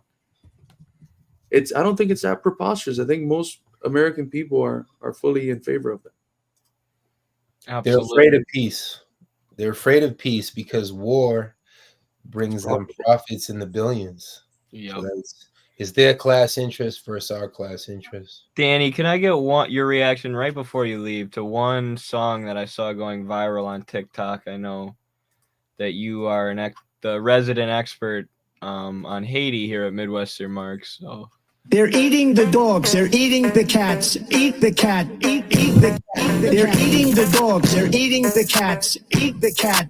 Eat the cat. They're eating the cats. They're eating the dogs. Eat the cat. Eat the cat. Eat the cat. Eat the cat. Eat the cat. Eat the cat. Thoughts? Yeah. Shout out to all my Haitian people. Haitians have been subjected to all these lies for so long. The Dominican ruling class uses the exact same Shaw sing-along. I can't even read the comments or I'll never make another succinct political point in my life. I try to just keep my vision this way. When I lived in the Dominican Republic, this is what the Dominican ruling class was saying when I first moved there in 1997 and 1998. Wow, that's so interesting. The first article I ever wrote about anti-Haitian racism that the Dominican ruling class parachutes down on the Dominican people. The first lines are, the lies about Haitians are similar to the lies that Zionism tells about Palestinians. And then I go on to say the lies that they tell. And one of the lies was eating pets. So for me, it's entirely predictable. This is what the ruling class does. It proves once again, Trump is not our savior. He does have some good rhetoric against the political insiders, but in his own way, he's an economic insider. He's a real estate magnate. He would never sit down with any of us. He would never have the humility to call us by our first names and shake our hands. He's the ultimate politician himself, even if he's an anti-politician. So as Haas has said, get rid of the clown, but bite deeper into that burger, as in we'll never give up on Trump country. We want to rebaptize it Midwestern Marks country and infrared country and ACP country. Beautifully said. I have there's a question here for you, Danny. Sayab Shadi says Elon is jealous Danny doesn't need earplugs to mog. Your thoughts on that, Danny? Well, as I would often tell my students, I would often have to remind my students, they would use slang, that's not of my generation. And I would have my little ethnographic notebook because my students in the Bronx and Queens, they would use words. I wouldn't know what the words meant. So a translation, Psyop Shorty, whoever she is, I can't imagine. But what does Mog mean? First off, I need a translation. Coming from Psyop Shorty, I can't imagine it meaning something good. No, Mog is to like tower over someone. Like, okay. Thank God. Just got mogged. I mogged you guys. Yeah, it's like Danny in the intro when he's like this. I had no idea what that meant. Is that a Missouri? That's a Missouri word. Where's that come from? It's internet slang. Cleveland, Oklahoma. Be on TikTok. It's like meme speak. Mog is good. Okay, good. I've been learning all the meme speak in the ACP chat from all the From all the young comrades, I could probably. I mean, it's like a foreign language once you really get into it. It's The kinda wild. infrared people are updating all the Midwestern Marks geezers on all this Yeah. stuff. They're getting us Yeah. hip with the internet. Psyop I'm Shardy. I'm the resident geezer. I'll never forget one time. I'm gonna bring y'all back to a nostalgic moment. I don't know if this was pre-Daniel or not, but when I first started working with y'all, I was like, "Fuck the internet. We gotta be in the streets." And y'all put me in my place, man. And I was just like, you know what? I gotta shut up more and listen to these young cats because it's a whole new generation. For us, 20 years ago, you know, there was no internet. You was on 149th Street. You was on 138th Street. You was toe-to-toe with the police. All these street meetings in the spirit of Malcolm and Marcus Garvey, even though he was ideologically different, he definitely wasn't a class enemy. And so I cut my teeth on a different type of training. And that's why I try to be a diligent student learning from this generation. And I want to say too to the young people, like we need both. Like you need to understand that people like Danny were, when I was thinking that George Bush was a good president, and being brainwashed by evangelical churches, Danny was doing Occupy Wall Street, saw it get co-opted by the Democrats, saw all these imperialists there. And we need to learn from the experience. And this isn't just saying you should just listen to, whatever people say because they're older. You should listen to everybody critically. But we need to learn from the experience. And then we need to, there are a lot of people who are really good online. I was talking about this with a comrade today, but then they struggled to, do interpersonal relations. They struggle to communicate in person, which I've seen, Danny could talk to anybody for hours and walk away being friends with them. We need to learn those skills from the older generation too. So it needs to be like a dialectical thing. And that's why it's so cool to see Danny, embracing this stuff, because a lot of people in the older generation would just be like, screw it, I don't know how to work it anyways. But it seems like a lot more of the really dedicated people are coming around and seeing the value to social media too. So it's exciting, the multi-generational coalition that we're building. Yeah, it's beautiful to see, especially how Danny does it in the context of him and Psyop Shardy being a part of a genocide, subjected to the Uyghur. It's a very deep inside joke. I thought you were going to show the meme. Otherwise, it sounds so esoteric. You're going to scare people. I'm not going to explain it. That's for sure. All right, I'm going to sleep before y'all get me canceled for a 25th time, man. We treading on dangerous little liberal landmines, man. Peace. See you, everyone. All right, let's bounce. This has been fun. Thank you to everyone who tuned in. Thank you to all of those that were able to contribute financially. We'll see you next time around. Me and Danny are going to stream tomorrow night in Spanish at 7 p.m. So look out for that. And I'll be streaming on TikTok tomorrow too, Edward M. Liger. Go check that out. And we'll see you all soon. Everyone, have a good night and see you. Stand up, all victims of oppression, for the tyrants fear your might. Don't cling so hard to your possessions, for you have nothing if you have no right. Let racist ignorance be ended, for respect makes the empires fall. Freedom is merely privilege extended, unless enjoyed by one and all. So come, brothers and sisters, for the struggle carries on. The International unites the world in the song. So comrades, come rally, for this is the time and place. The international ideal unites the human race. Let no one build walls to divide us, walls of hatred nor walls of stone. Come greet the dawn and stand beside us. We'll live together or we'll die alone. In our world poisoned by exploitation, those who have taken now they must give. and end the vanity of nations. We've but one earth on which to live. So come, brothers and sisters, for the struggle carries on. The International unites the world in the song.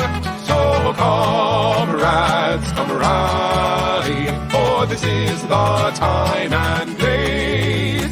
The international ideal unites the human race.